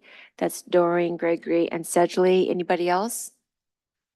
Okay, thank you. Oh, yes, Dr. Mulder, do you have to leave too? No, I just want to rearrange the agenda. I mean, the longer we talk Okay. about this. so What we would, can what kinda would you get- what get would you the- like to change? I think I would suggest we move the public hearing and is closed session critical? Can that be can it wait?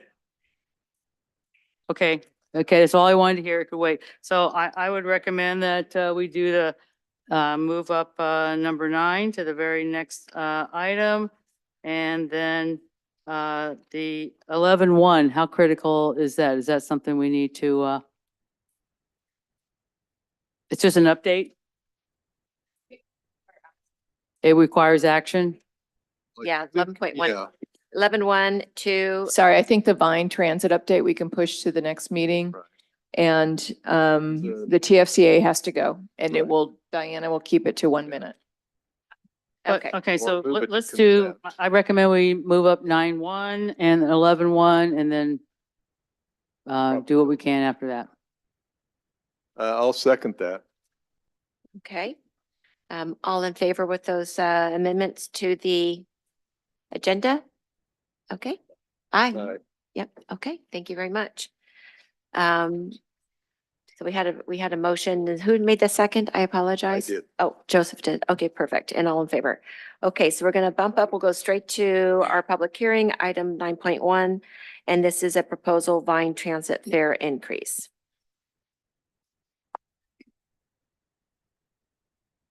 Thank you, Chair Alicio, members of the board, Rebecca Schenk. I'm the transit manager here at the Napa Valley Transportation Authority. And the action before you today is basically to hold a public hearing, and then we would like to open the public comment period for a 30-day with a final approval scheduled for March 20th at our next board meeting. And we received some public comments on this. Laura, have those been distributed? Okay. So first slide, and we had gone over this in November, NVTA's existing fare policy basically says that we often and periodically need to revisit our fares for basically two reasons. One, if we're not meeting our 15% fare box recovery ratio as outlined under the Transportation Development Act. And two, we can also revisit it as a result of rising costs, both for the CPI as well as our overall transit expenditures. And so we're revisiting it now because we're not meeting the 15%. We have increasing inflation, as we well know, and we saw in our earlier slides, and we have increasing costs. So on the next slide, you'll see just the history of our fares.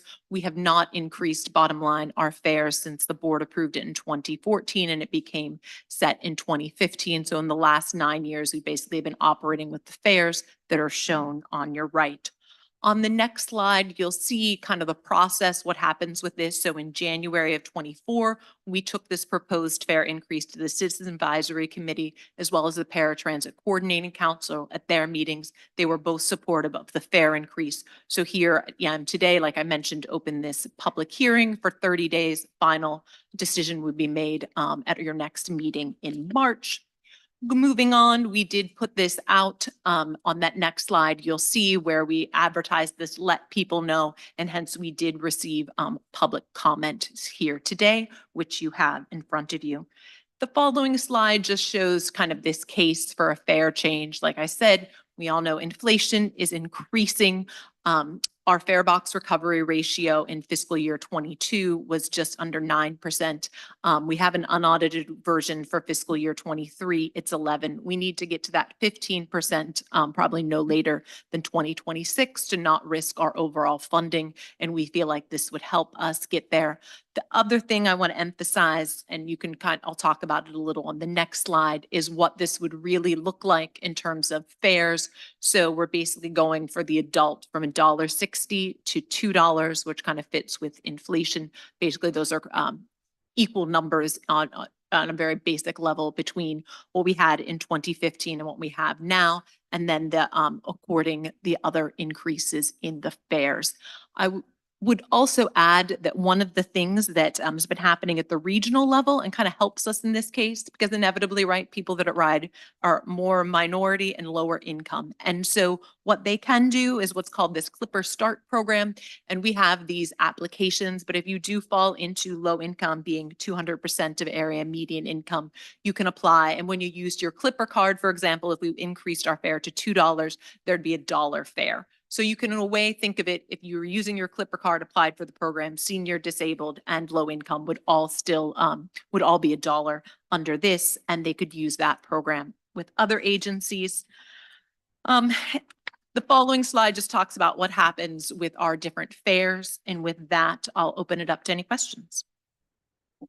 Thank you for the very concise presentation. Yes, Director Mueller? Okay, I'm going to jump right in. So I have a concern that, 25% increase, and what we're really trying to do is increase ridership. You start making things more expensive, my concern is going to decrease ridership. So that's my bottom line right there. Sure. Also, my first question is, what percent of the fare box is it that we get relative to revenue right now? Right. Are we talking 5%, 20%? Oh, so yes. So in our last audited financial statements, it was basically 9% we were getting from fares, 91%, right, from other sources. Fiscal year 23 hasn't been audited, but it was 11, so 11 and then 89. We need to get to a point so we wouldn't risk our other funding of 15% and 85%. So that's what we're trying to get to, 15% covered by fares. No, I 85% understand, but we haven't paid those 15% for many years anyway. I'm just kind of wondering, has there been any analysis at all, like, since it's only 9%, can we split some difference by, just really taking some hard looks at, our expenses? Because that's really my concern, that, we're going to raise these and there's going to be hardship for people. That's obvious, but it could, really decrease ridership. So, Director Mueller, let me just comment on that. Our costs are all our contractor and our fuel cost. We have no control over that. Our contracting approach is to get the best price that we can. And we did that. This is where we are in terms of, like, there's no way for us to cut costs without cutting service. So that actually results in a lot fewer riders than a fare increase. The other thing I would add is that I've been here for 12 years and we've only had a fare increase once. This is a big jump, but it's consistent with our other partners that we connect with, our So- transit partners. Can I just clarify? So when we're talking about operational costs, we're talking about the Vine transit system in totality, which includes all the up valley modes as well as our ADA paratransit. And that's increased by 43% since 2015. When we're talking about the fare increase, we're talking just about the Vine itself, or the buses that go in and out of the center right here, not the up valley shuttles. And that fare box ratio was, as Rebecca mentioned, it's actually about 11%. Before the pandemic, we're about 18%. So you can understand that the pandemic's result on passengers was very detrimental. I will say I did the analysis. I do expect a temporary 3% reduction in passengers for the first year. So that means with this increase from $1.60 to $2, we are going to realize up to a 3% less in passengers for the first year. And those passengers will eventually come back to the system as the new fare gets absorbed. There's also recognition that this fare increase will not solve our fare box recovery problem of 15%. We're currently at 11%. This increase will contribute about $116,000 in additional fare box revenues. To get us over that 15%, we're talking about $500,000 to $600,000 in new revenues that we need to search for, we need to find for us to meet that fare box recovery. We are looking to other sources. Regional Measure 3 is a potential source. There is an operating component. We've been talking about capital for Sausco Junction and with our best maintenance facility. There is an operational component. So that is considered, that can be added to fare box to increase our fare box. There's also recognition too that it is a hit to people of low income or underrepresented populations. But as Rebecca has mentioned, there are other programs with MTC, the Clipper Start program, which 22 transit operators are participants, and you can realize up to a 50% discount. So it's, at this point, it's necessary. Our costs are increasing at such a rate that it's not sustainable. So if we don't do this now, we'll be forced to do it in the near future. If that makes sense. Okay, and Representative Smith, and then Director Pedrosa. Tony, my brain will never move as fast as yours. I'm going to speak quickly. I want to say, first of all, Molly's Angels came into the GoVine world feet first into a lake we didn't really understand. And I want to say huge thanks to Dexter and Rebecca because they have been great partners in helping us. We currently have 17 clients who are onboarded to the GoVine system. I'm very concerned that the fare increase you're talking about will be an additional barrier to prevent our clients from using the system. And I'd like to suggest with respect, it's not just the 80 cents. It's the 80 cents both ways. It's the 80 cents across two zones, and it's those numbers combined with a companion who may have been added at the last minute. And Dexter might prove me wrong on that, and I'm fine with that. But I think it's an added barrier, and I'm wondering if there's a way we could discuss an exclusion for seniors on the GoVine system. And we certainly don't need to do that now. Well, just in response to that, we participate in MTC's I forgot what it's called, but it's a fare program and they only have to pay 50%. And that will be continued as part of the tax measure. Because we've included fare subsidies within the language. And so I don't know if that eases this is again for low income. Right, but because Clipper does not work on Vine Oh, or any of the okay. paratransit at this point, there could be a later phase if the region moves to that, or maybe they would expand Clipper Start. So we will look at that, and when we come back to you in March, maybe we can look if there are any options there. I mean, the tricky thing for us is that paratransit trips, the Vine Go trips that you're talking about, are indeed our most expensive trips to, you know what I mean, operate, which is why in a way the federal government allows us to, charge twice of what you would for normal fare. So we'll look at that, but thank you for that comment. And also we're happy to brainstorm with you if that's helpful. Sure. And to Director Muller's point, we ended up buying passes for our clients so they didn't have to pay and the usage went right up.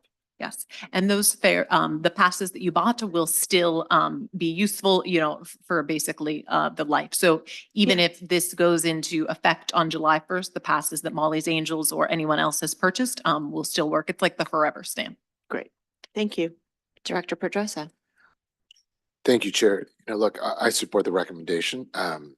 We do need to have transit be fiscally sustainable, but I think the questions that are being asked are appropriate. And it's great that MTC is doing some things, but I think this is something that we could have a retreat around. For anyone that can't afford, we should look at what opportunities are there to subsidize if there's an ability to do that. And if there's not, how do we make an ability to do that? I want to make sure that if someone wants to ride transit, they have a means, we capture as much means as possible. And for those that don't, there should be a program potentially to help offset that barrier. Whether you're a youth, student, someone with medical needs, there has to be a way in Napa Valley to address that. So we're not going to do it now, but I do think it would be appropriate for this board when we prioritize our budget, if this is an area of interest where it's done more sustainably, maybe we can do a pilot program where there's some matching funding with private or MTC, but I do think it's worthwhile discussing that. Yeah, and I do think that when we did some polling as it related to the new measure, that we looked at some of those options too, but I don't think you ended up in that final version. Just for some comparison, Soul Trans, so that's who we connect with, comes into American Canyon directly. We have a lot of transfer. They do have a $2 rate. So we are one of the lower ones in the region right now. Thank I will you. say too that also, for the paratransit riders, we can work with them on getting them enrolled into the MTC programs like the Clipper Start, as well as this new TAC measure that we just spoke about. There is in the expenditure plan, a fare reduction program built into it that would use part of the 2% at this point, the 2% administration to buy down some of those fares.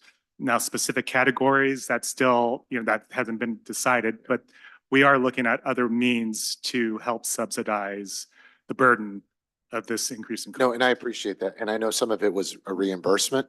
We need to talk about reducing the barriers on the front end. And I think that's a conversation for another day that has to go into a lot of detail. But I do think it's a discussion we should have as a board. So. And I want to add, and then go to Vice Chair here. I know that the county and hospitals and local nonprofits do hand out bus fares or passes to their clients. So right now, already, folks are getting subsidies through the different nonprofits and healthcare systems here or hospitals. So I do know there are some subsidies. It's not coming directly from us. It's coming from the local nonprofit sector or the county health sector. So I want everybody to kind of keep that in mind too as we move forward, because very mindful of those who are marginalized and most vulnerable. And many of them are really utilizing this public transportation. And then to Director Mulder's point, absolutely, we need to have more ridership. And I think the greatest barrier to that is that we don't have we're not in a financial place that we can offer more rides more consistently. And that I think would be the #1 way to drive more riders onto our public system, which is what we want. Vice Chair. Just as a process question, because we're running out of time. We open a public hearing today. It's essentially continued to March. And we decide in March. Will there be any public hearing in March as well, or just a business item? It'll be just a business item. Okay. We'll open up the public hearing today, get public comment, close the public hearing, but we'll keep the comment period open for the final approval in And then March. in March, 30 days. and in March, we still have the option of approving the amount or a lesser amount if for some reason we just can't go higher. Right. Okay. It has to be approved by this board. Then there's a part of me that would want to do a couple of things. A, allow for public comment as soon as possible, and B, suggest that item 11.1 be moved to consent and take care of consent. No disrespect, but it is kind of an annual routine deal, and I don't know if we need to discuss it because we've run out of time. Thank you for that recommendation. So moving on with this public hearing in 9.1, let's go ahead and move it to public comment. I don't see any of the lights on with the dais here. Do we have any public comment on this item? No public comment. We did receive three written We have comments. three, Yeah. three written. Yeah. Thank you for making a note. So we all received a copy of the three written public comments. So this will stay open. So at this point, let's see here, do we just need to make it, do we need, looks like it's an Just- action item. Do we move forward with, or just leave it open We just need to close the public hearing Okay. formally, yeah. for today? Okay. If there's nothing else, would somebody like to make a motion to close the public hearing for today? Okay. Second Garcia. Okay, motion by Joseph, second by Garcia. All in favor, say aye. Aye. Aye. Any opposition? No? Okay, unanimously approved. Okay, so the next item that we talked about is number 2. I would rather, let's see, who's Diane? Diane can, Diane, are you doing this one? No. This is 11.1, the action item. Is that what you were talking about? Yes, but I was going to suggest if we moved it to consent and made a motion on I consent. think Diana can just read the recommendation and the board can Yeah. I act. think, yeah, Diane, she speaks, she talks really fast. My 1-minute elevator speech. Yeah. So I'd like Just to- read the let's recommendation. give her that Okay. opportunity. Okay, Fair enough. let's not be overly Yes, practical. this is the Transportation Fund for Clean Air Program. Sorry, Diana Meehan, Principal Planner. This is 11.1, and we're asking the board to adopt the fiscal year ending Transportation Fund for Clean Air 40% expenditure plan and open a call for projects for fiscal years 24-25 through 27-28. Thank you. Thank you. Any questions on this? Not seeing any public comment? Not seeing any. Would somebody like to make a motion to approve? We have a motion by Joseph. I'll second. Second by Shuto. All in favor, please say aye. Aye. Aye. That was any opposition? No, that was unanimous. Thank you. Do you have enough capacity for the consent items? We have 3:30. Okay, let's go ahead and move forward to the consent items. Do we have a motion to approve the consent items? Okay, we have a motion to approve the consent items, and that's going to be 1 through 4. Do we have a second? Second by Pedrosa. All in favor, please say aye. Aye. Any nays? No? Okay, that passed unanimously then. Thank you. Let's see here, where are we at? What is next? Okay, so we have 11.2 is also an action item. This is the Napa Valley Transportation Authority Annual Financial Statement with Independent Auditor's Report. Are we able to do this today? Chair, this item is not urgent. It can be deferred into next month if the board so chooses. Okay, so we'll move this to the next agenda and on March 20. Thank you very much for that. The other action item is the federal and state legislative update by our Executive Director, Kate Miller. This will be very quick. I'm not going to go into the details of the actual update. I am going to ask your action on some bills. AB 1837 Pappen is legislation introduced. It's a spot bill. Staff is recommending a watch position. It would encourage coordination and collaboration among Bay Area transit systems. AB 1904 award would allow Santa Clara VTA and Santa Cruz Metro to equip buses with yield right-of-way. Staff is recommending a support position. SB 925 Wiener is a spot bill that would authorize MTC to propose a revenue measure for transportation on the 2026 ballot. Staff is recommending a watch. It's still a spot, and because of the condition it's still in, but we are working with them. We appreciate Senator Wiener's approach. We actually had a meeting with him, and it was, I think he's completely open to suggestions on how this would look. SB 947 is, Savardo is the author, would add to the project cost agreement, making Caltrans responsible for additional costs associated with project design after it's been included in the STIP. I think staff thinks this isn't going to go anywhere, but we're suggesting that the board take a watch position on this. SB 960, another Wiener bill, would statutorily require Caltrans to include a complete street improvements to all transportation projects. That requirement is already there, but this would really strengthen it and maybe put a stronger voice on mandating Caltrans to comply. And staff is recommending a support position on that bill. And finally, in your handouts is a fact sheet on a bill that NVTA is co-sponsoring with Soul Trans. AB 2719 was introduced by Assemblywoman Lori Wilson. Buying in Soul Trans buses as well as other systems around the state are being held hostage at CHP inspection stations, and it's really causing a lot of delays on our system and making us miss connections to other systems. This was approved. The support for doing this was approved as part of our legislative agenda this year. So with that, I'm asking staff, the board to take action on the legislation that is in the bill matrix. Thank you for that. So, okay, we have a motion by Pedrosa, second by Gregory. All in favor, please say aye. Aye. Any nays? Nope, that was unanimous approval. And yes, and we did, a couple of our members did have to leave. So very good. So we're going to go ahead and just looking at closed session, we're going to move that to next month. Okay, so that'll be moved to March 20th. I do want to go back to the top of the meeting where it's not action, but I think it's important. One, with just general public comment. Do we have any general public comment? I don't think there is any, so we'll check that box. Do we have any chair, board members, MTC ABAG updates? I think the BAFA one you should talk about. Yeah, I'll make it quick. So we have been meeting on two fronts. The regional measure that Director Miller talked about with Senator Wiener, he's been a great advocate, and MTC is deeply involved in that, creating coalitions around finding consensus to potentially put a regional measure on the ballot in 2026. The BAFA regional expenditure plan, we've been really involved in that one as well, making sure that there's these elements of it that address the ability to build housing, affordable housing. There's pillars around protection, preservation, and grants to local government. We continue to have discussions with affordable housing developers around what their needs are going to be.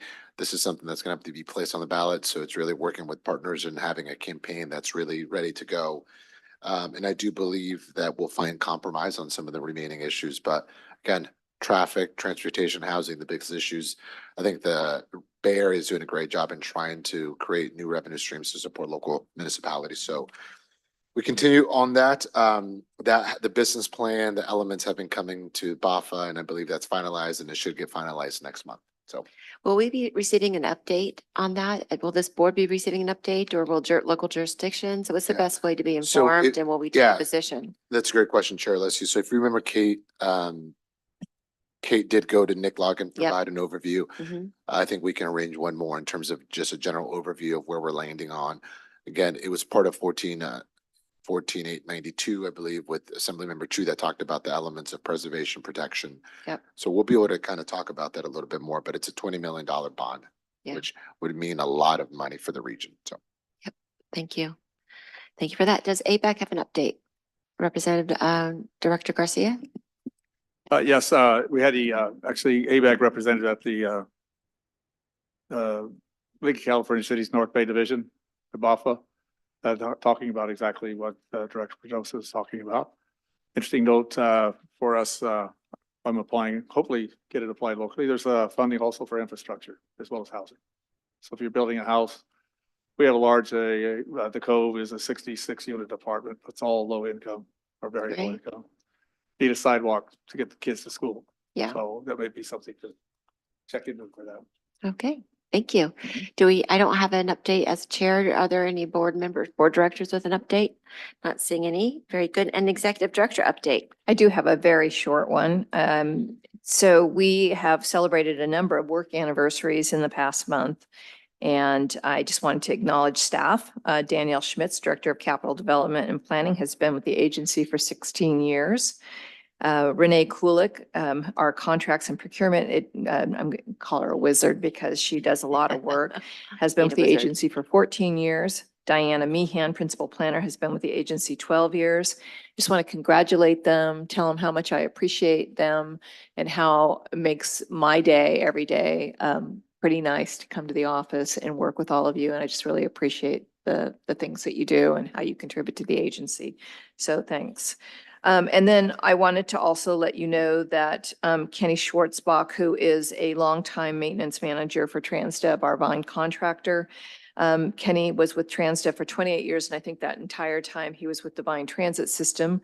And he was just a great person. I mean, he didn't die. He moved to Arizona. Same, Good. I was same wondering difference, where this was actually, going. moving to Arizona, dying. I get don't know. what the- teary-eyed. Yeah, about the same. Anyway, he is a wonderful person and a dedicated partner, and we will miss him greatly. And then finally, lane closures are planned for State Route 29, Saskell Junction, the weekend of March 15th and 17th. That could be pushed to, depending on weather. And what will happen is the southbound traffic switch will occur, and we will be moving traffic to the bridge. And so specifically starting at 9 p.m. Saturday on March 16th and opening back up to 2 lanes no later than 5 p.m. on Sunday, March 17th. So stay tuned for that. That's huge progress. It's great. It's exciting project to see to be realized, what we can do when we work together and what the staff can do. And thank you to all the staff and congratulations on those anniversaries. Do we know if the South Saskell Junction, is that still, with all the rain we have, are they roughly on track? We're on track. Awesome. Divine Okay. Trail, different story altogether. Great. And I assume we don't have Caltrans that wants to do an update, and if that's not the case, that's the only other box we haven't checked. If we can move that. Oh, she is here. We're only at 3:41. Oftentimes we do end at 4. So I'd like to, Amani, I'd like to give her an opportunity to provide an update. Yeah, good afternoon, everyone. I know that we are over timing. I can shift this report to March if it's okay with everyone. Thank you. Yes, please. Please. Thank you. I appreciate your patience. Thank you.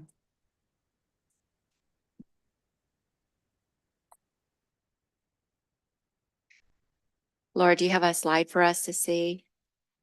Are we going to look at the, oh, she's moving to March. I misunderstood. I heard that differently. Okay, thank you. So we are done. Believe we made everything happen. Thank you for everybody's flexibility and speeding us here. So we are now at future agenda items, and I don't think there are any future agenda items, but leave that open. Not seeing any. Got to ask. Okay, very good. So let's go ahead and adjourn this meeting at 3:42 and looking forward to seeing everybody Wednesday, March 20th. And if you can, please make sure your cities have the Measure T extension on your agenda so we can come visit and share that with your council. Thank you.